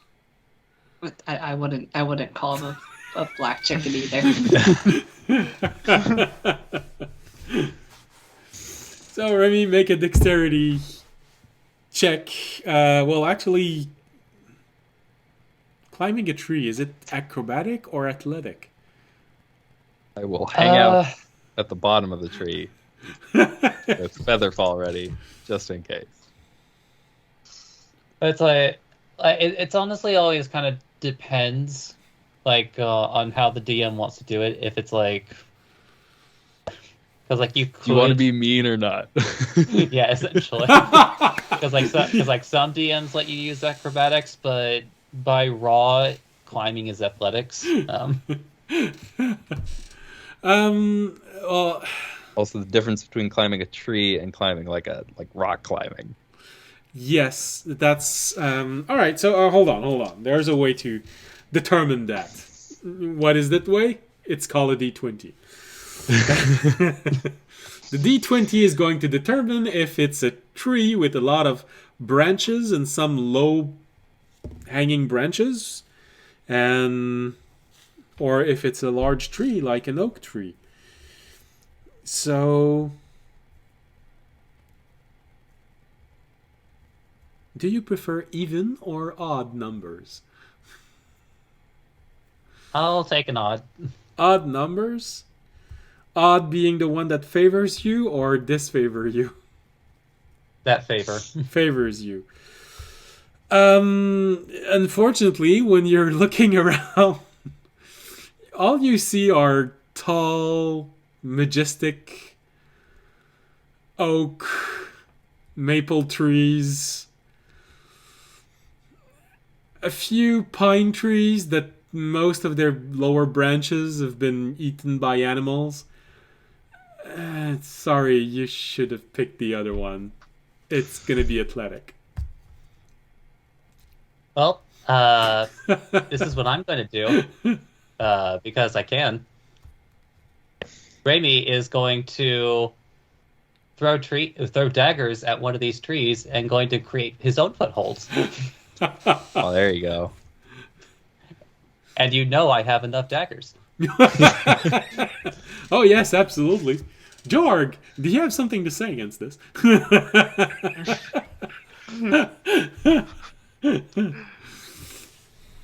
He's busy suspiciously rooting out infections. Yeah, I'm with him. We're making plans in the background. All right. I'm pretty sure they don't get infected by those guys, so I'll be like comforting Tobiyashi about it.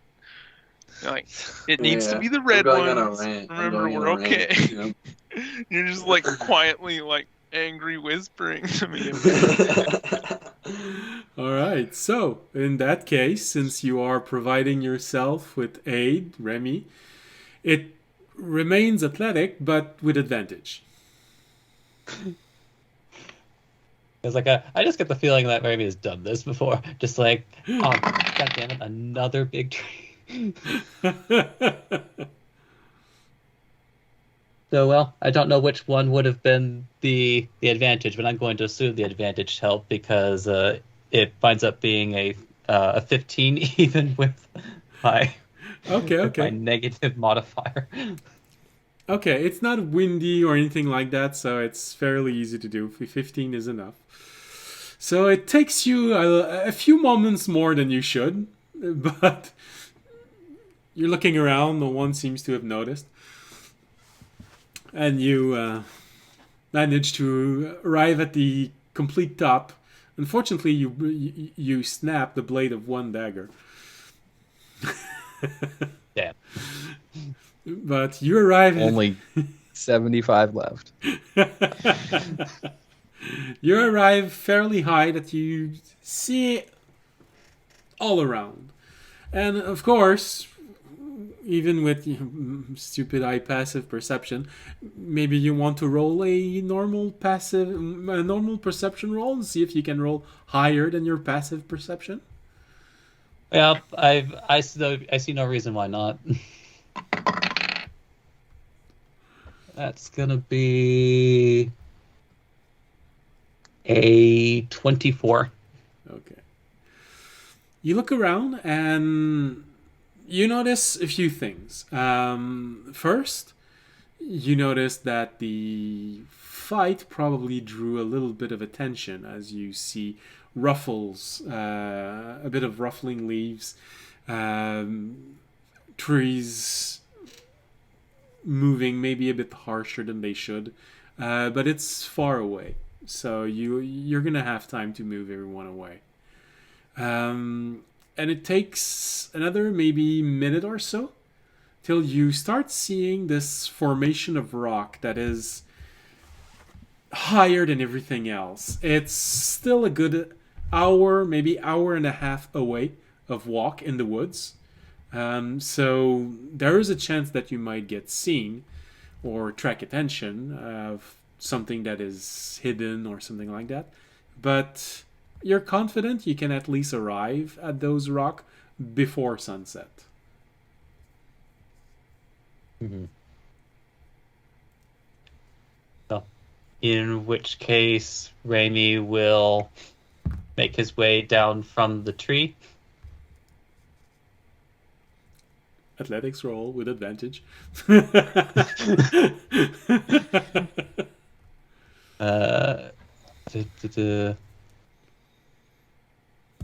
I guess I'll be holding an acrobatics roll in case something goes badly. Got a spell slot if you want to jump. Well, thankfully, the other die was the one. That's going to be a 13. All right. Well, that one, you start climbing down, and just as you're trying to find where the stupid dagger is, just as you're letting go because you think you found it, you sort of remember that, oh, that's the dagger that snapped. Snap!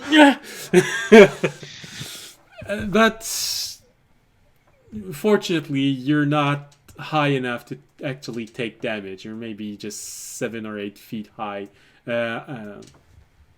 up, and so do not take fall damage. Although you can always roll acrobatic to see how nimble of a landing you get, but you won't get damage.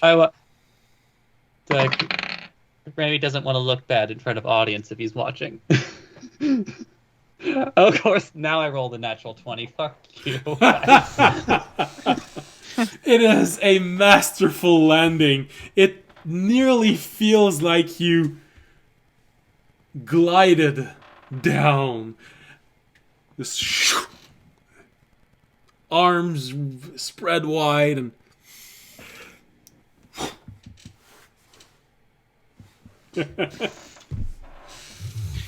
and this is the moment where Rady remembers that he doesn't have his coat. Aww. It's just like because he just about. Well, he doesn't have to imagine because he's seen it before. But like how majestic it looks Yeah. when the coat is fluttering as you're gliding downward. Anyway, And as you right yourself and look awesome in this moment, Kalina turns toward audience and says, "Is gliding a bad subject?" Felt like he just glided down. I mean, you can say glided, but Glow.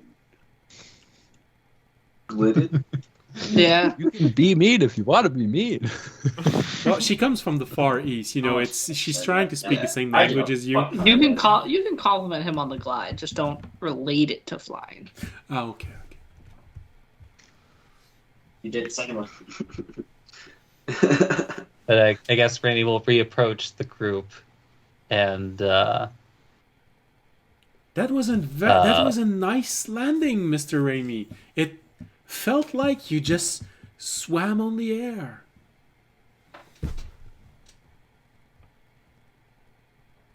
She looks at Remy for a Yeah. moment. She looks at audience, gives you a wink, Testing the waters. waiting for an answer.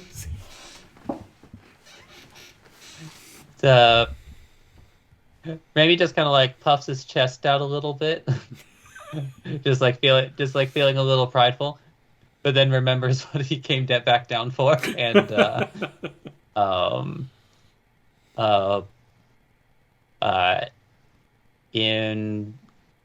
in one direction, it points in one direction, and in the man's voice, "Well, I think I've got it," but then points in the direction of the rustling, and in the woman's voice responds like, "I do believe the wolves have our scent."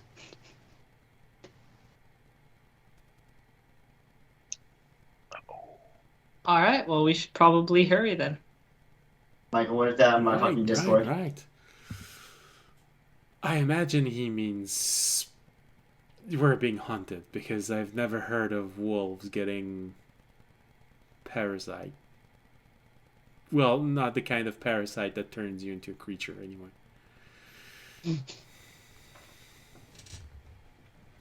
Okay, then come on everyone. We need to move out immediately if we're being hunted.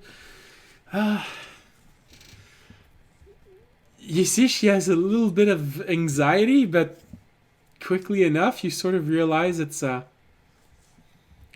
good anxiety. As how interesting.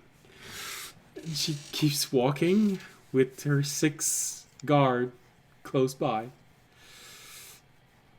She takes a few moments. She takes a few steps. She turns around and, Mr. Raimi, if you'd like to take point.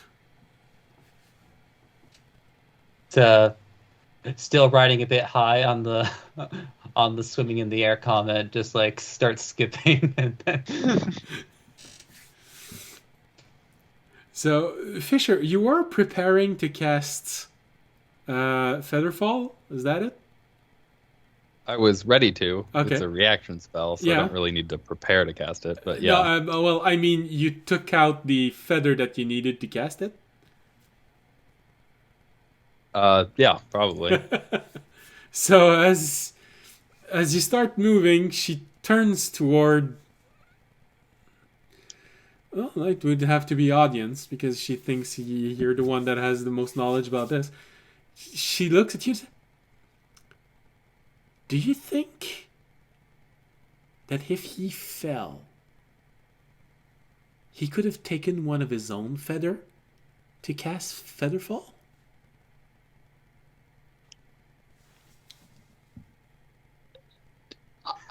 I am not that knowledgeable about spells and their components. Oh, It's not my field of knowledge, so I would not be able to answer that. sorry. I thought you'd know because your bodyguard seemed to be preparing to.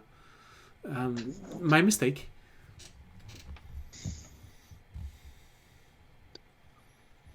Can I roll a knowledge? Audience is like, that's some arcane shit.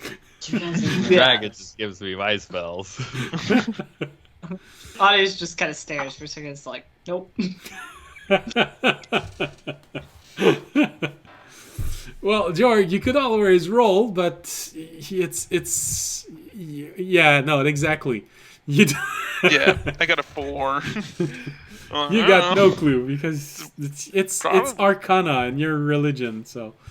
Yeah, But it's an just interesting trying to question. remember. Yeah. You might ask it to Sarn next time. Sarn? Who's Sarn?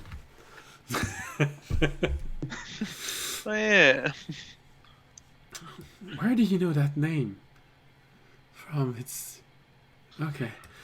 All right, so you gather around and you start moving again.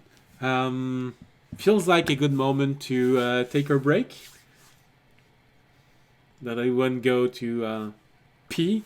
Me to find the dice that I lost.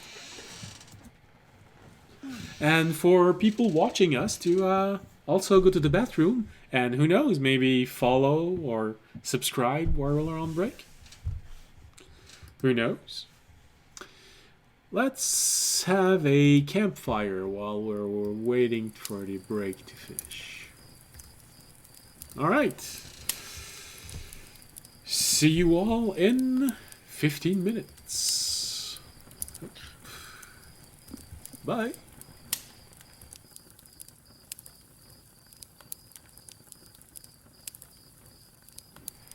Hello, welcome back. All right. Sorry, we're a minute late compared to our usual break. Camera problem. That's always a good thing to say. Yeah, no, absolutely. You're a minute late for your stream. You just have to look at people like, I had camera problem. Everyone's, oh, okay, I had camera problem.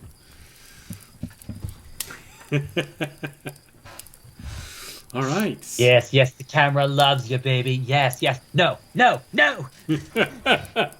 I don't remember where I heard that, but I remember hearing that before. It's from Austin Powers. Oh, yeah. Oh, that's why I didn't remember it. I didn't want to remember it. Okay. All right. So, you gather, you all... Again. I really think I didn't... Gonna go back to break, come back again, and start over. Yeah, why not? Let's go back to the screen up. Just restart the episode. And then, yeah, for the recording, you just cut that part out. All right, so, well, for the version on YouTube, I only cut out the 10-minute break. I reduce it to 5 seconds because on YouTube you can pause it anytime you want. You're never gonna miss anything. So, you all gather up and prepare to move on. With Remy in the lead. So, Remy, as always, would you like to make a stealth roll if you do not want to get trampled by something? And a perception roll if you want to know where you're going.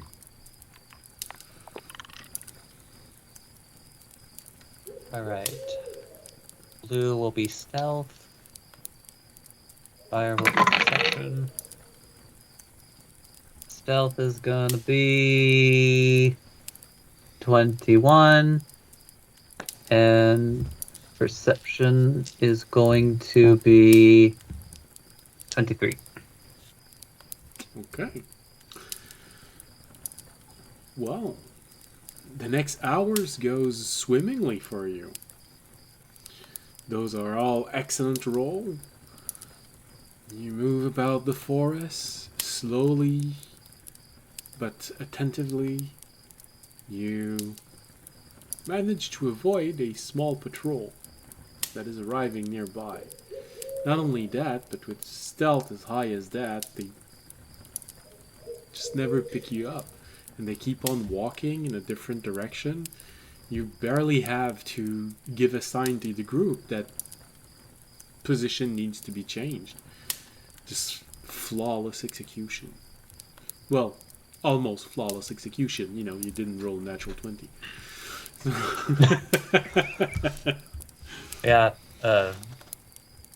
natural 20s would have been a 30 and a 29, respectively.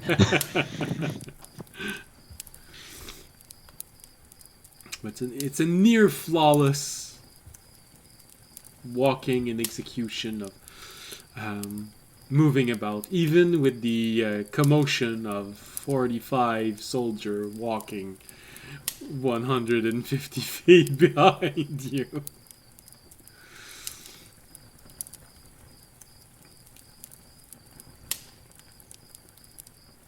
After an hour, you, just by looking around, you sort of feel like we're getting there. Probably just a half an hour, 45 minutes before you actually get there. So, we start moving about, but then you notice something on the ground. There seemed to be a little trail. Not a trail made by animal. A trail made by people walking. And it's roughly going in the same direction as you are. Something went through repeatedly in the last few days.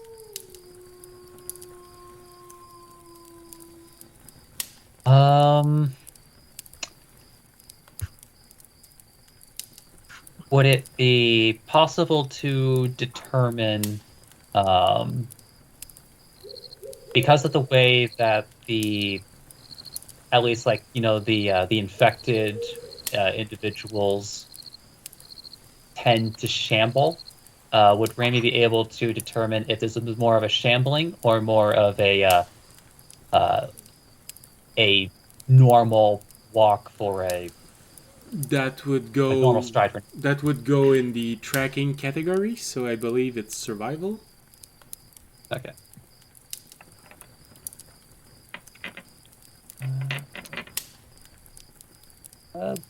Blue's been better for me today. Okay. That's only going to be 14. 14. Well, there's a bit of a mixed footstep in there. You definitely see sign that there has been some not very coordinated people moving about. But it feels like these one are a bit older. You also catch trace of something moving with speed and intention. Something that's not stopping every time it hears something and moving a little bit to the left or a little bit to the right and then keep going in the same direction. These one you feel are fresher.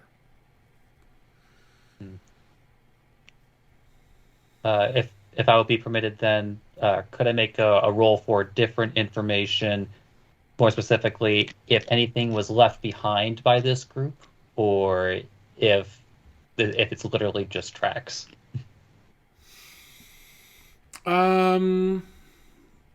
Yes, you could. That would be investigation, I think. Okay.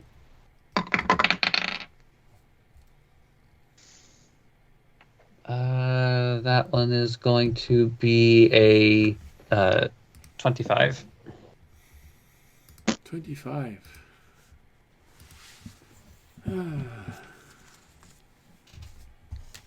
Rogues and their expertise.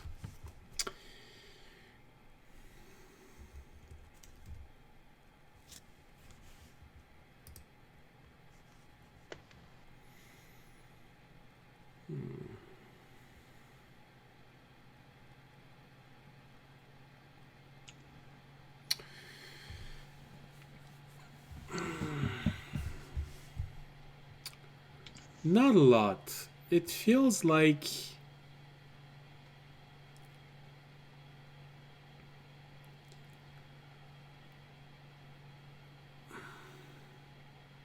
there are some bits and pieces of clothing as if they were torn as people would walk through.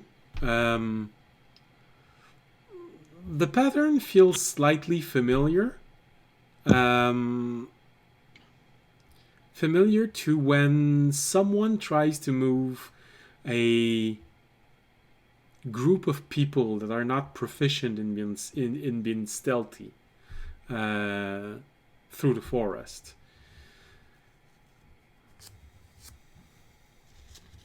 Okay. So it's those little snapped twigs, piece of clothing torn off.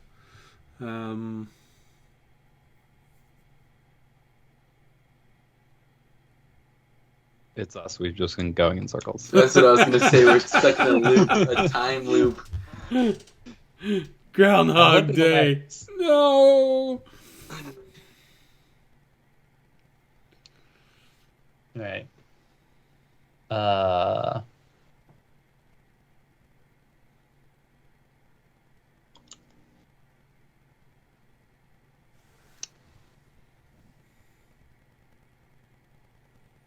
I think what Raimi would probably do then is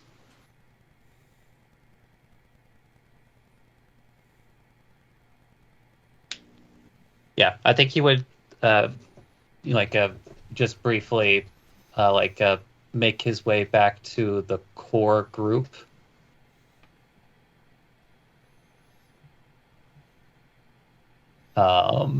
You find everyone just moving toward you slowly, waiting for these little hints that you usually leave of a strange bird cawing or some weird noise. No one's really sure what it's supposed to be. But you know it's a creature that you actually found in a different island chain, so that's why they don't know about it.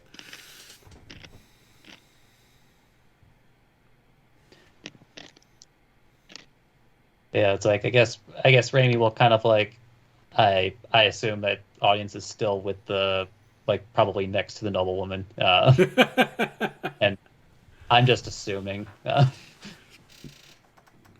Doesn't matter. he's free to say that if he's not. I would be in that area. She's not a bard or a monk, you know. He seems to have a distinct preference for bard and monk. But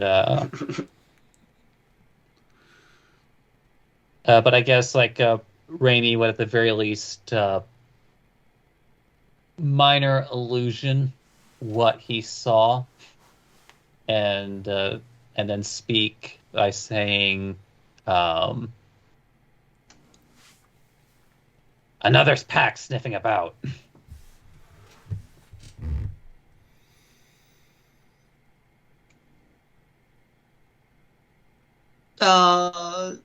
Is it going to be a problem for we reach the cave?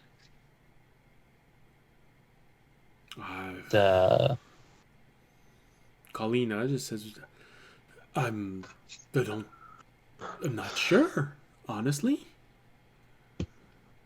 It's been a while since I've been here.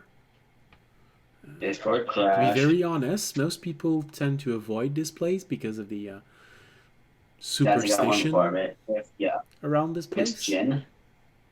That champion. But I What's the superstition? some two-headed creature living in the caverns, terrorizing people, eating people alive. You know, the kind of stuff that parents say to their child so they won't venture off into the nearest cavern. But it's been here for so long. It has to be a rumor. It can't actually be something. And with all the monsters around, the toads walking about, If there actually was something inside the cave, I'm pretty sure they would have dealt with it. Although, worst case scenario, they infected it and now we have a really weird creature. But I'm sure it's not going to be that.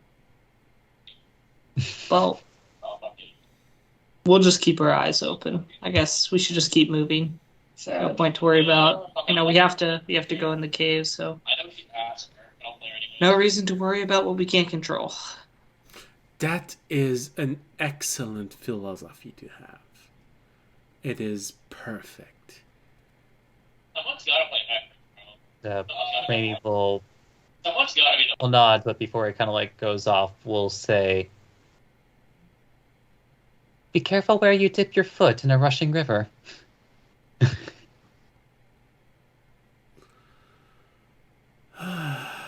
You adventurers.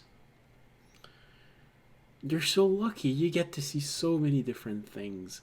Places. I can't remember when's the last time I was able to go near a stream. I used to when I was very young. But there's always someone trying to keep you inside the castle because it's safer. Yeah. You know, living in a castle is really rough. I feel for you.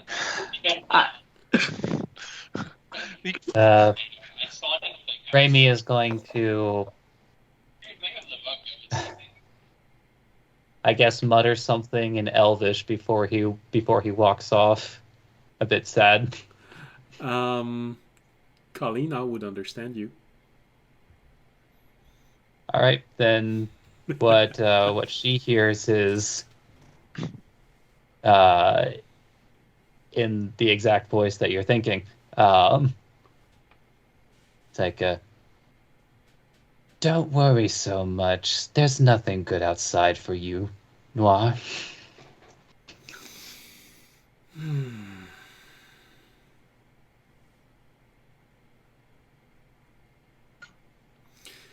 She walks away from you when you say this, and she says, "Oh, that's what they keep saying." But honestly, we know their cycle. I mean, it's not like it's dangerous when they're in their sleep cycle. I don't know how you're supposed to call this. Hibernation.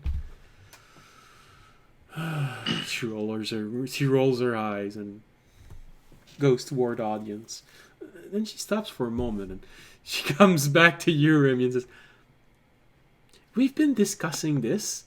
Well, I've been discussing this because he really doesn't know about this, and a machine won't be able to answer it. But do you think you could cast Featherfall if you plucked out one of your own feather as you were falling?"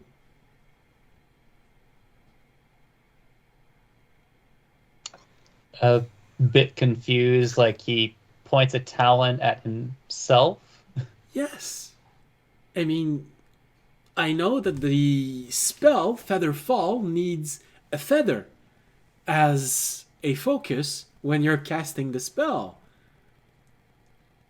So, do you think it would work if, as you're falling, you pluck a feather from yourself and cast the spell with that?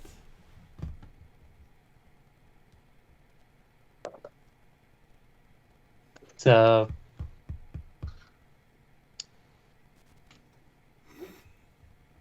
Raimi thinks on that for a moment because I'm thinking Kenku brain, where it's like, I don't think that situation has ever come up.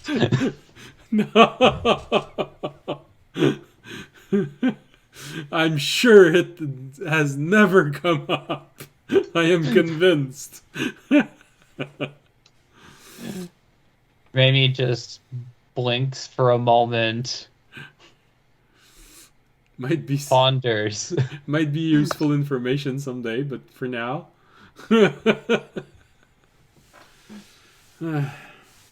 Raimi, originally looking sad, now just looks confused and just like starts walking off, like trying his best to think about this, but no answers come. Hard questions of life. And she looks at you, audience, when she says that. Yeah. If only your machine could actually understand about this, maybe it could answer it. If only. She just Completely deadpan. she just walks past you, Fisher, as she says that, not even looking at you. I think Fisher's kind of glad he isn't being pulled into this. Would Like, What I a really, construct. I'm kind of glad I don't have to be humoring this noble lady that seems like she's really trying to get herself killed out here. Well, And unfortunately apparently, for you, Fisher, audience is gonna look at you after she says this and start like looking at you like, what do you think? Tell me. So I can tell her. you get back a blank stare. would a how does a construct know spells without a soul? Does it have them like imbued in it? Well, as best you can imagine, with Arcana rolls that are below 10 that you've been rolling for the past I don't know when, you'd assume that for a construct, it's probably the same thing as a wand or as a magical object. If you want to add some magic to a machine, you can just add in an object. Make it so that the spell holding him together can actually draw from that object. Probably something like that, you know.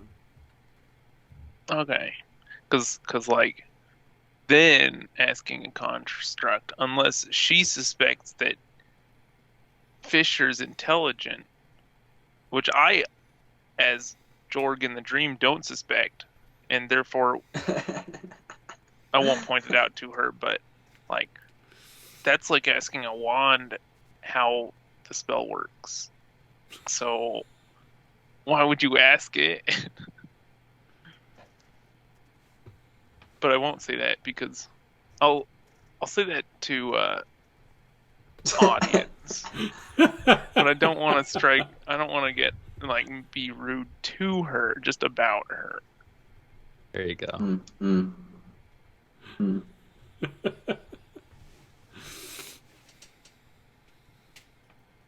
Audience will just kind of look at you like, and just kind of shrug, like. But also, can you use the feather? I don't know. Why? I want to know now. Ask our machine once we get out of here. What? It's a machine. I just said Yeah. that doesn't make any sense. You know what? Just write it down, and I'll explain it later. Right? Okay. You're all weird. I forgot. I'll literally say that aloud to you. What? I feel pretty normal to me. You're the one saying dreaming. No. Whatever. I'm gonna check my bag. Do I still have the orb in it? You check your bag and when you find an orb, yes, you have it, but as with everything else, it slips out of your mind after a few minutes. Why were you looking for this? And Yeah. and even more, why are you walking about with a empty piece of bubble glass?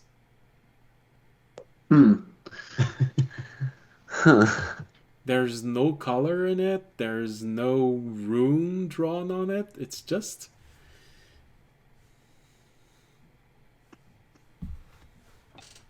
It's like a crystal I'll go. ball that you can see through. I'll go up to Jorg and I'll be like, "Hey, look at what I found in my bag." Oh, weird. Yeah, I don't What know is why it's that? there. I don't know. It's just some clear piece of glass. I thought I remembered what it was in my bag for, but I don't know. I don't even know why it looked in my bag. Yeah. It looks familiar. Definitely does. I just don't know where we got it from. We've had to have gotten. Wait. I mean, I. Hmm. Do you think one of the others might know what it is? No, they couldn't know what it is. It's probably Oh, my okay. special orb. Yeah, I don't. Yeah, you have that other special orb that you on the chain that you swing around, right? Yeah, it has to have something to do with that, you know. Yeah. I think it does. We'll All figure it right, out. it makes sense. Yeah. We'll keep talking about it. There's even All a right. piece of information that makes no sense whatsoever, except when it does, and then it slips away. Feels like. And you try to picture it with the dream trying to push its reality on you, which makes a really weird picture in your mind. Feels like you got the orb in a garden of construct. Okay. Hmm. I have no idea. Well, wait. Where are we going from here, George? Did they tell you anything? I saw you talking to audience earlier. No, we were discussing Featherfall. Mm-hmm. Yeah. Uh, yeah.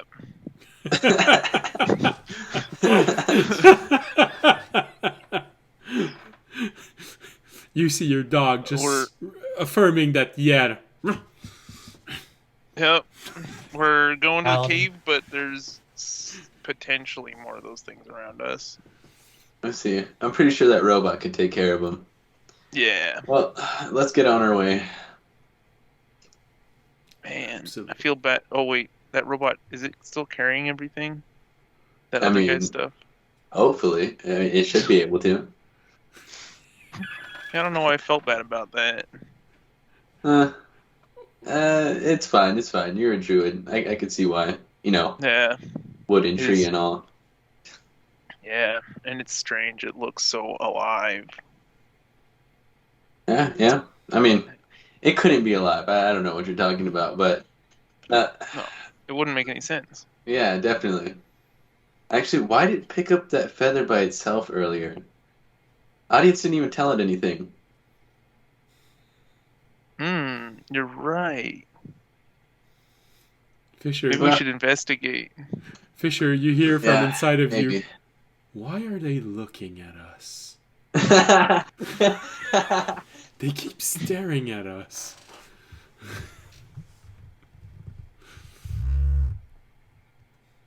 Well, I guess they're following Remy. I'm Yeah. gonna give nonchalant a shrug. What was that? That looks so emotional.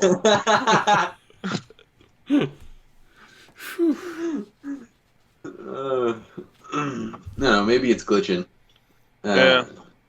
Yeah, Probably there's just- something wrong with its wiring or something, you know. Yeah. It's copying what humans and stuff do. All right. This is starting to sound very reminiscent of old, European reports on the native people, the indigenous people of the Americas. Uh-oh. So what you're saying is that we should move on?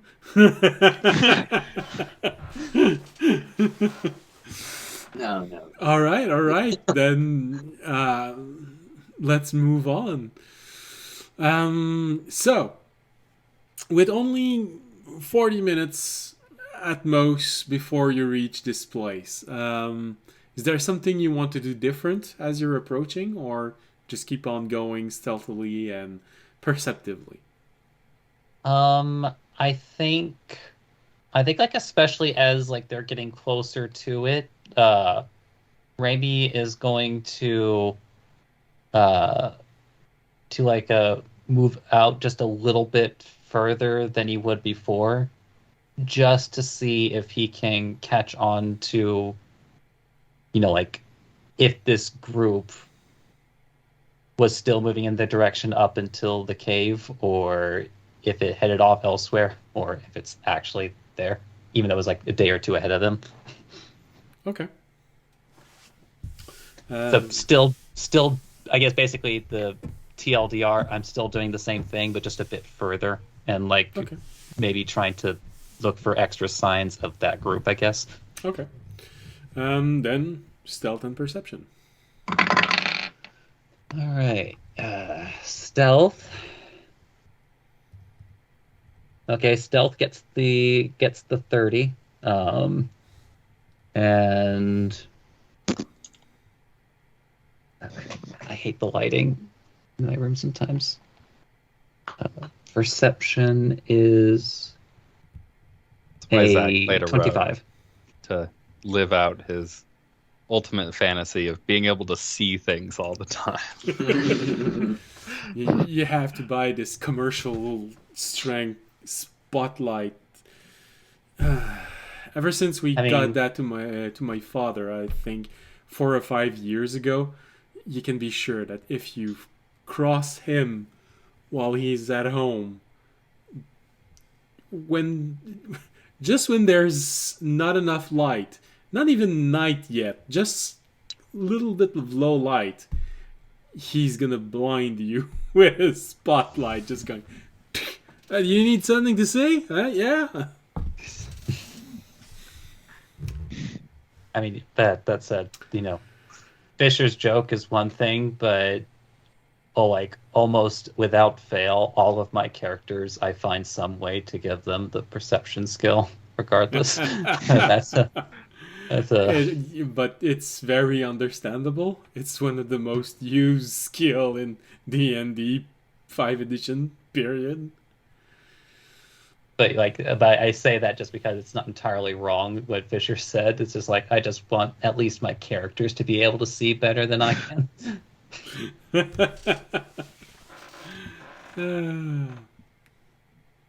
Well, to be fair, perception is wisdom, so it's more intuition. Seeing the way you're doing it, the way you're talking about it, that's more investigation. So you want a character that has a better investigation than you. Which is also true for Raven. Yes, my investigation and my perception are an equal modifier, especially after my second expertise was obtained. Yes. I noticed it as I was looking at your character sheet and said, God damn it, I'm gonna have to find new challenges. So you move about oh so stealthily. It feels like even the flight of an owl would not necessarily compare to your stealthy movement in the forest. You even see one point just flying.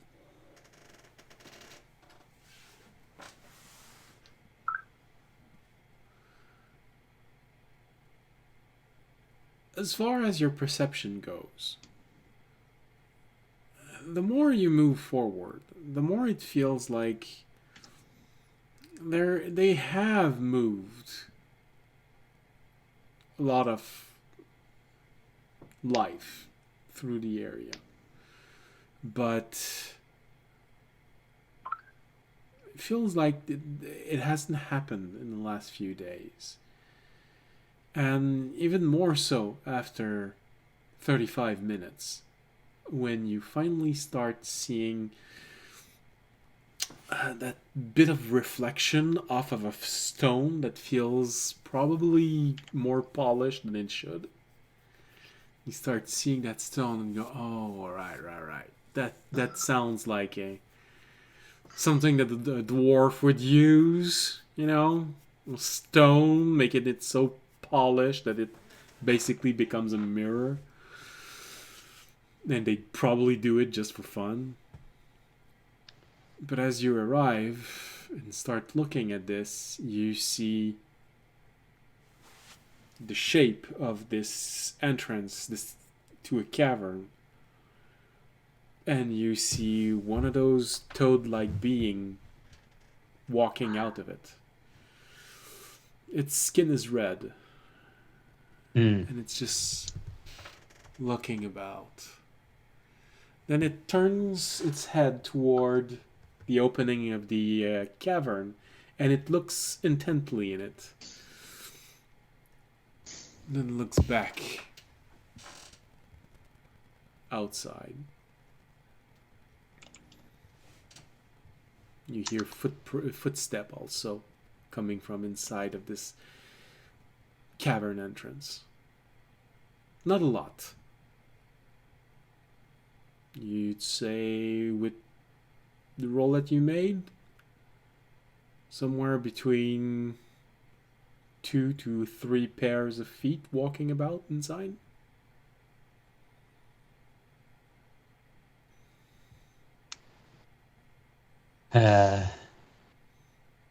Raimi just in his brain, in another person's voice, like fuck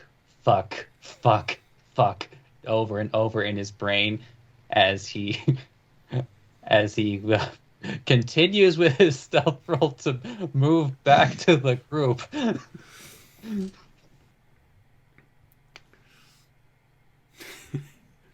Damn, I wish so much that you'd found a way to get Terry to hear thoughts right now. But so as you come back, you eventually meet up with everyone. They're all moving quite slowly, and I don't know if audience would have stopped hearing noise from Remy telling the group that the coast is clear. Would you have stopped walking, slowed down, just kept on walking, same speed?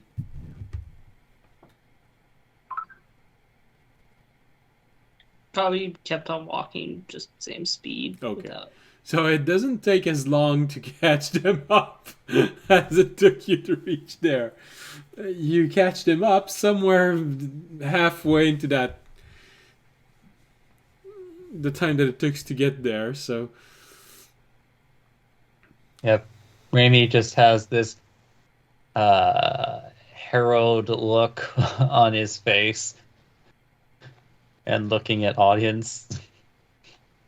What's going on, Remy? I guess Raimi not necessarily not wanting to all the soldiers to see it straight away, because he doesn't want to cause an immediate panic that will catch attention. Is going to make a tiny minor illusion of the red slot in front of the cavern entrance. I see. That is. Have we, to the DM, have we crossed over yet, by the way? Heimerdinger. Crossed over. Have we done what the dream told us we had to do? Have crossed over yet? You haven't crossed over yet. That happens during the third day. You're at the end of the first day. Right now, this is the end of the forest part during the story. No, I thought we had to cross over to reach the cave, though.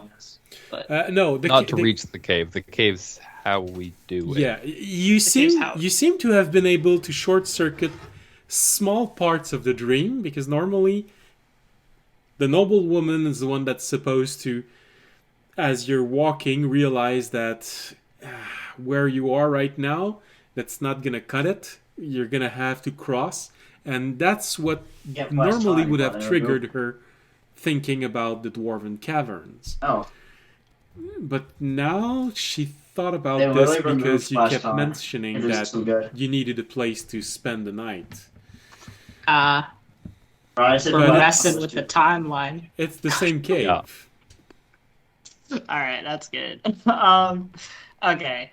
I'll turn to next to me, and I'll be like, it seems as though we have one of the red slogs, and I'll look back at Remy. Any others? Uh, I'm not sure if it's fortunately or unfortunately, but you see Kalina has seen Remy doing the illusion of the frog. I assumed I was gonna have to tell them anyway. Well, it looks like only her saw it. That's okay. How many others? Raimi is going to hold up 2 talons and hold up and then like minor illusion a question mark. So around 2. Okay. But just Do we to say, know like it's like he minor illusions the slot because he might have realized what the just to remove miscommunication, the slot, 1 talon, and then 2 talons question mark. question mark? Okay. So we don't know what else is there. Okay.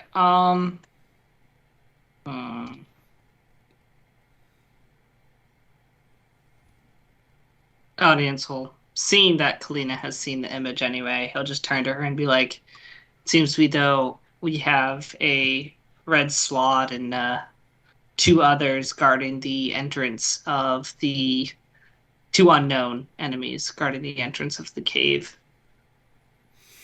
Unfortunately. Fine. Was that actual size? Because there are tadpoles to these creatures also. That's what comes out of you when you've been infected. Just burrows out of your body after a little while. I'll look at Remy. Would I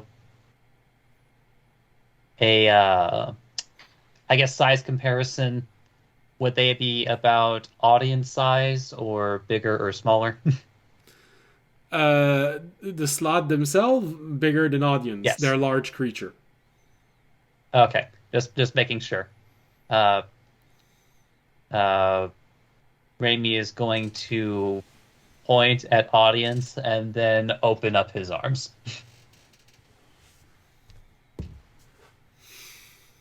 Okay. So the slot was bigger than me. No, he Maybe wants a hug. not. Well, I was gonna say. well, at least it's. I mean, it's a good and a bad news all at once. Tadpoles are easy to kill, but you don't want to be infected by those who can put a tadpole inside of you. It's quite messy when they come out.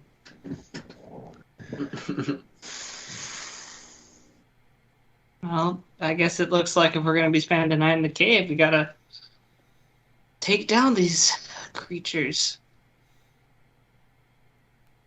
So all of us at once, or should like a group of 2 people? Because like well, I personally would rather not fight whatever it is in the cave. I'd personally have, and I'll say this to whoever's listening, I don't know if you guys are listening to this conversation. I would be. Okay. I'll basically be like, I think that fighting something like this in an open space where we could all surround it and take it out quickly would be the most advantageous. So perhaps if we could have one of us lure it out, or lure the enemies out, and then close off the cave entrance behind it so it's stuck in the middle of us. That would probably be the most effective way to take this thing down. Raimi, I mean, Raimi is going to minor illusion the sight that he saw about 4 or 5 hours ago of the party being engulfed in flames by a fireball-sized attack. yes, I realize that they can cast fireballs, Remy, which is why, again, I would rather lure it out against maybe thinking it was one, so it wouldn't use the fireballs. We all Joey tried might to know all you. enter the cave and then quickly jump on top of it, Just where it barely know would all you. You're fine. maybe want to use a fireball because it would have to hit itself with friendly fire. So like a sneak attack? Never thought of that before.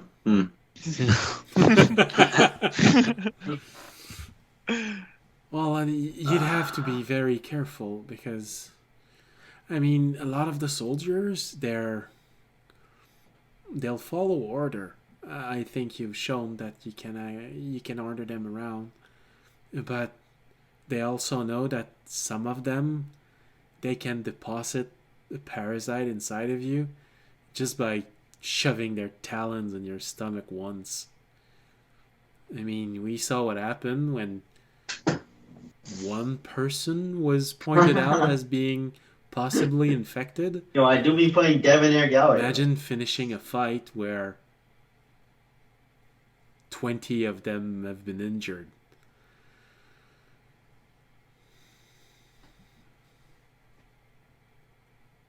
The first person who's going to get a stomach ache when they wake up in the morning, everyone's going to start tearing him apart. Who's the fastest runner here? Everyone turns toward you, I think. Yeah. Well, You're really just doing playing Flappy. gosh. So I gotta risk... Oh, I step in a little closer. I gotta risk getting infected?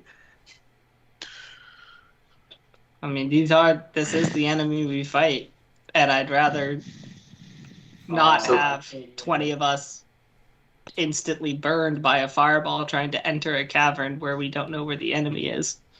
So what am I supposed to do? Run in there, touch him, run out? How do I get him to follow me? They sent us. I'll turn to Put a Remy. baby in ham. Did the slot? I'm gonna ignore that comment. And so you should.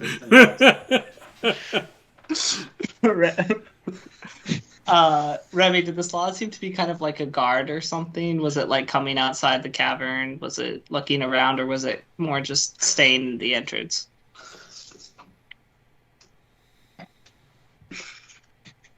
Oh, sorry. Repeat the question.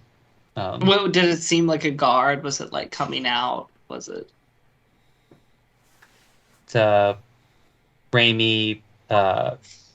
Raimi points to his eyes.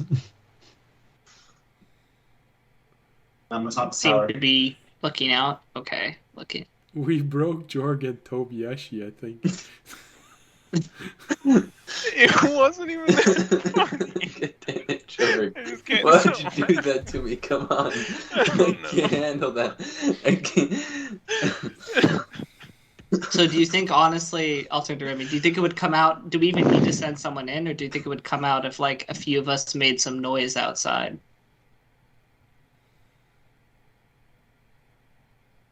Because I'd rather not send someone into a cave where we don't know the layout or what's in there.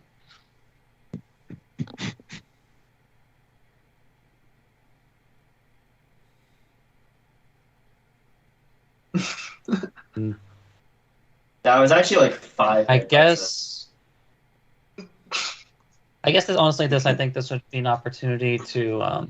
Does Raimi actually? Oh God, I hate my throat right now.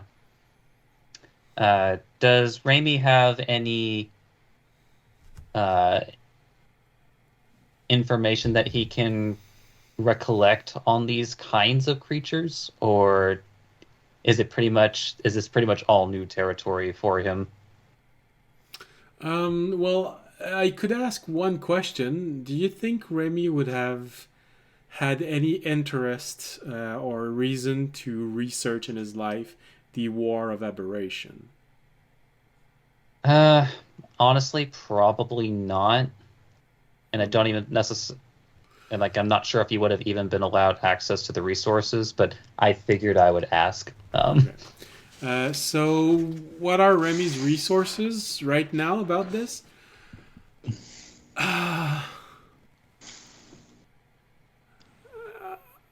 Because like essentially I- it would boil down to like anything that he would have been able to have access to, whether permission or without Okay. permission, roll from his 7th stint. Roll an intelligence roll.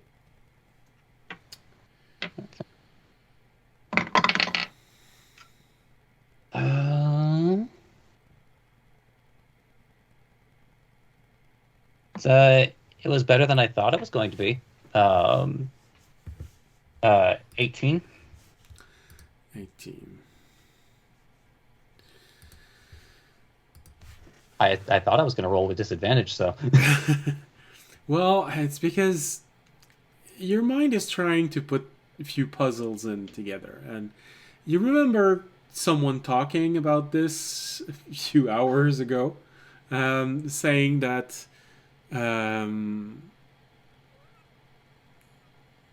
you're not sure if it's the red one or the blue one, but one of them can actually can infect you simply by injuring you.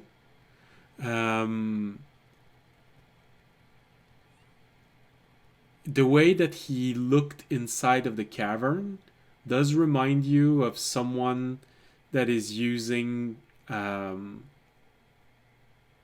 sort of extrasensory method of communication. Probably you'd have seen someone do this as a detect thoughts, or maybe send thoughts. And I'll give you that for some reason there is an element that keeps popping up in your mind. If only you could have a wooden table, you could run a simulation of this.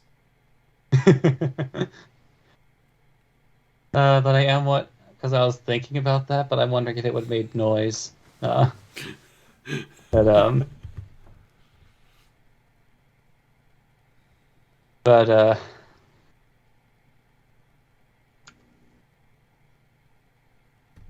I wonder. Okay. You know what?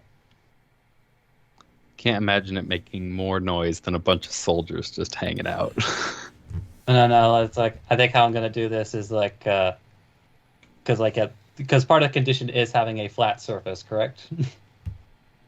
You need something, a table, a bench.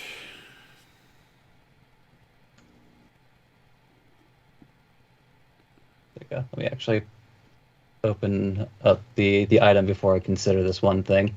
What about audience chest? That's kind of like a table.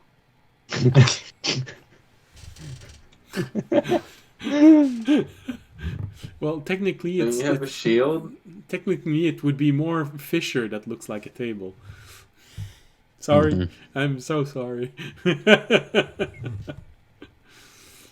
Audie just tries to make sure be a table. Be a table. I have a shield. You have a shield. Jeez. Just put it on his lap. Put a shield on the ground. So audience says to Fisher, be a table, and Fisher puts the shield down. Well, you're gonna hear Kalina say, well, all we're missing are a few legs. Are they detachable? No.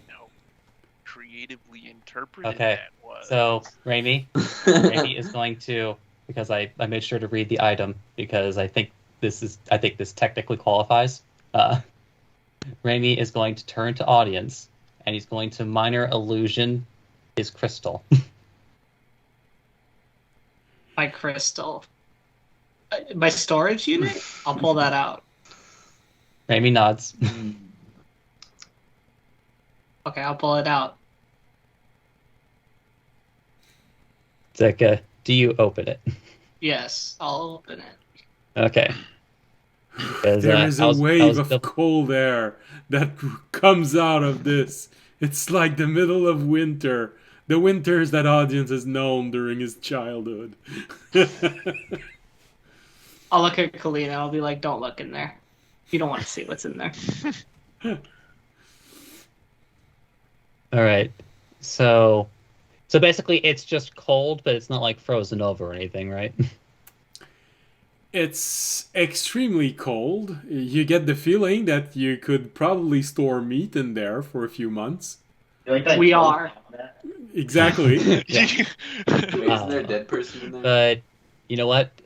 Raimi found exactly what he was looking for, though, because as I was reading the description here, because like I can use a room floor, and this dimensional space is technically a room. Yeah. So Raimi is going to. I didn't think I was going to have to use this like a twice on the. Well, I guess it's not the same day, but or kind of the same day. Dreams are weird. Yeah. The Raimi is now going to like walk into dimensional storage, probably complain a little bit as he feels so fucking cold. Thought we were time travelers. And probably thankful that this is a magic item, as he is now going to set this case down, and he's going to set it to the War of Aberration. Yeah. So just so that you know, when you step inside, for those of you who, well, I think it's the majority of people who are in Fahrenheit, inside of this storage space, right now, you'd probably estimate that the temperature is minus 13, approximately. Uh-huh. So But we have no other surface to work with, and this is important information. all right, so you even have your private war room now. So I imagine you try and put things that fit what you saw. Yeah, just to like, like I guess literally see for himself what they do. Okay. So, all right.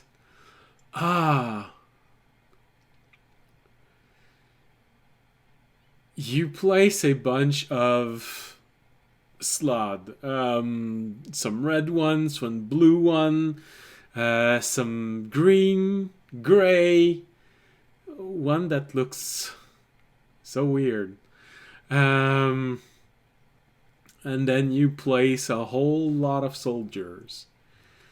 And you let the battle start. And you all watch this as this is impressive stuff. Impressive fight. I don't watch it. Okay. I'm keeping an eye on Kalina so she doesn't watch it. I'm like, nope. Don't want you to know we have you might start asking questions. And I know she can turn very sneaky, so I'm keeping my eyes on her at all times. All right, then let's see a little dexterity contest as she's trying to.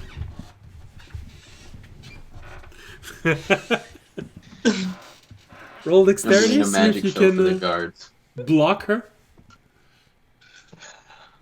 Can I roll athletics or acrobatics? You're basically just going, no. So, not really. Oh, dex. Shoot. 15. I really just wanted to make you nervous because she rolled a 2. And so Alright. you managed to hold her attention and just stay in front of her as you see this. Just get down like a blocker in football. No. Yeah. So you put a whole lot of these creature up front and you see this absolutely horrible, nightmare-inducing battle in front of you. You see these first only the red and the blue one don't change shape. The other slot color actually take the shape of soldiers, and they take the shape of soldiers while they're fighting. They just let themselves roll to the ground, mix with the soldiers, and get up and mix with the soldiers, and eventually they just come out and start slashing everyone. You notice that they can slash a lot of people in a very short amount of time. And although the battle doesn't let you see how long it takes for someone infected to reveal itself as being the host of an egg that has just ate its way out of its belly, you see some in your figurine people that are infected, and you just add them to the battlefield, and you see after a few moments they just fall to the ground convulsing, and then suddenly you see this small tiny creature that just comes out of their body, and you just see them, their belly just bursts, and you see these creatures skittering around and trying to leave, attacking. Look like Terry. No. Terry has a very distinct black color, and they don't have this very distinct black color. Oh. Terry looks somewhere in between a worm and a maggot. This looks like a tadpole, the size of a cat. Ah. Oh, it looks like I'm getting a new race. No, I'm kidding. You notice that the red one and the blue ones seem to take more time to really put intention in slicing their enemy at least once on their body, and some of them just attack once and move off to someone else. But only the red and blues are doing this. And finally, you see one that you can actually read on it. It just says Death Slod. But this one only comes out a few at a time when you throw it.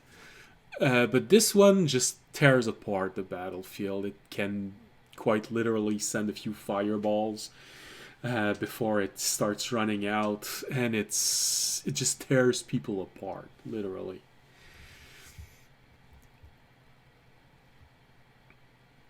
Do the red ones cast fireballs or no? You haven't seen any of the red ones, and the blue one casts anything.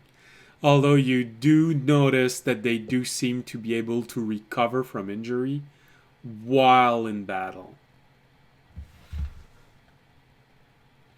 And they do seem to be resilient to magic. I wonder, can I become a human aberration hybrid?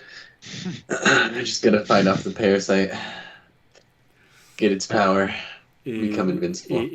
This is not Baldur's Gate 3. I mean, I was gonna say. You don't get just to hang out with a parasite. Oh, come on. I could do it. With So the power of essentially- friendship, we could do anything. Power friendship. All right. So essentially, as just to kind of like summarize so that I'm understanding as well as everybody else, but as far as we know, the death and green slots are the ones with the spell casting ability, while the blue ones and red ones tend to focus on infecting, and the red specifically likes to be more covert about it if they can be confusing about it. Actually, the green, the gray, and the death one can shape change. The blue and red one can't shape change, but they infect people. Okay, because okay, so I thought you were describing the red when you said that one was kind of like mixing themselves in. Okay, just making sure I didn't mishear that. No, it's the green, the gray. The green and the gray one seems to try and mix in with others, confusing people as they get injured and suddenly just walking off, going back in enemy troop, and then coming out and just starting to tear people apart. Okay. There are differences in a way that the red and blue one fight. You get the feeling that it might also impact the kind of infection that they spread, but it's a bit hard to get more information. You on the pure stat level, you deduce that most of them have some sort of regeneration and some resistance to types of magic.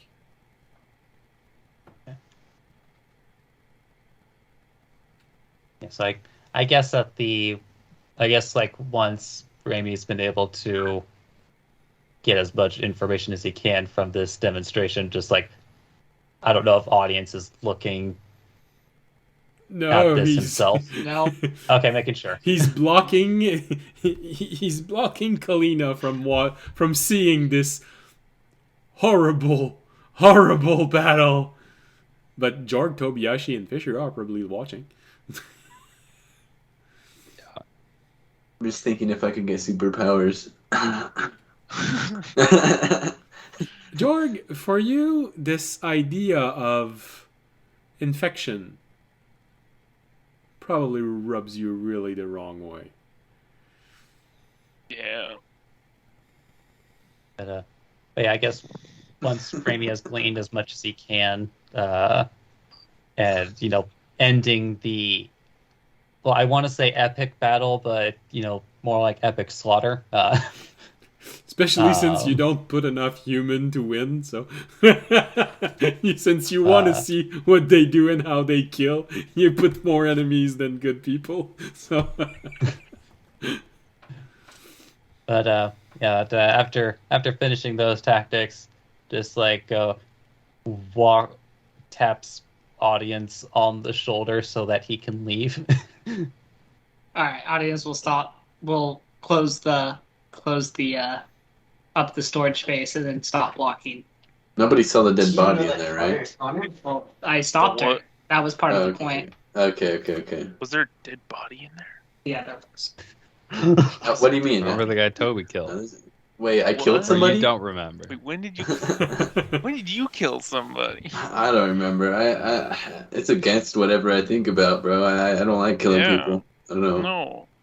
I never killed anybody. Damn. maybe you need to silence Fisher. He might be malfunctioning. Yeah, why is Fisher asking questions like that, huh? So, do you want Yeah, to take maybe a it's moment just- to think about all of this? Because we're late enough that we could end the stream. Maybe you want to think it over more thoroughly during the week. Or maybe you want to start hatching the plan right now. I'm not going to throw you in that fight tonight. Don't worry about it. It's going to be probably first thing next episode. Wait, how fast do you think we could, like, us and a couple of guards could take him out?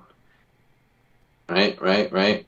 But do you think I they'll might get not an want to attack? get the guards involved now that I. But if No, we're they trying to can't do get it as as far. fast as we can so we don't get infected, more people killing it at the same time would be faster. Okay, but did you and not nobody see how get the hurt. red one fought? How they literally would just slash everyone once and then move on?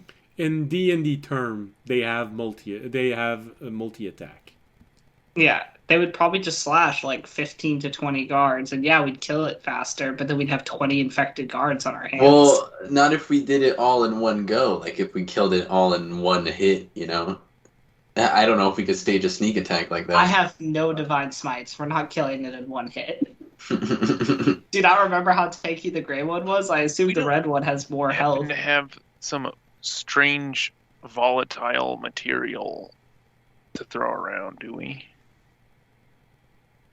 Audience God is just gonna say damn no it. and straight up lie. He doesn't want to use it. Don't look at me. I didn't. Audience is gonna say Nothing. no. Honestly, Alright, it's time to probably end the good. stream. To not pull that one out. The audience is just going with no. Not bringing futuristic garden devices into a dream from the past. I don't. But if we Well, how use it does- here, it won't use it in the real world. Wait, so are What we, gives in us a a, whole extra use of it? You don't know that. are we in a dream from the past, or are we in the past, or are we? No. All right, No. I'm going to shoot this plan in the bud immediately. What do you think would happen if that explosion happened near an unkempt dwarven mine? We'd have to clear the entrance. No, I think we're fine. Not only it destroying the entrance, but a very, very extremely loud noise would probably draw the attention of every other aberration in the area. There's a So reason we use it to audience close just the said entrance no. after we're in. How So about we they leave can't this? follow us. How about we leave Audience is this going cave with and this make our answer, own cave? no. Remy, I Audience think is you're gonna sticking have with to this kill answer, one if you no. want this to be snip in the bud. All right, I will Yeah, stop okay, talking. I'm gonna pick Tobiyashi because I Wait, hold on. I'll defend Tobiyashi with my life. He's easy. Okay, let's see here. I'm assuming that a 21 hits you. Let's go for sneak attack. It's just a dream. Don't worry, bro. Come on, guys. I think we should end it Actually, here. I just It been seems Tobiyashi like with nothing my productive dog. is happening. Yeah. All right. Yeah. All right. That's all right. If your mind needs to I think I'm refocus a crapping bit, out. The dog action. have a little bit of rest before they keep on trying to kill one another with the with a brick that I didn't even explodes. say the stupid thing. So all right, as suggested by the player, we're going to end tonight's episode right here. And hopefully by next episode, they're going to have thought of a plan that is less explodey. What about the two melee champions? All right. Totes. Remember that. So, on that interesting note, as everyone looks glaringly at Jord for suggesting using this explosive. Well, except for Kalina, who seems to be intrigued. But everyone else is just glaring at you, Jord. For some reason, you don't know why. You even feel like the machine is glaring at you right now.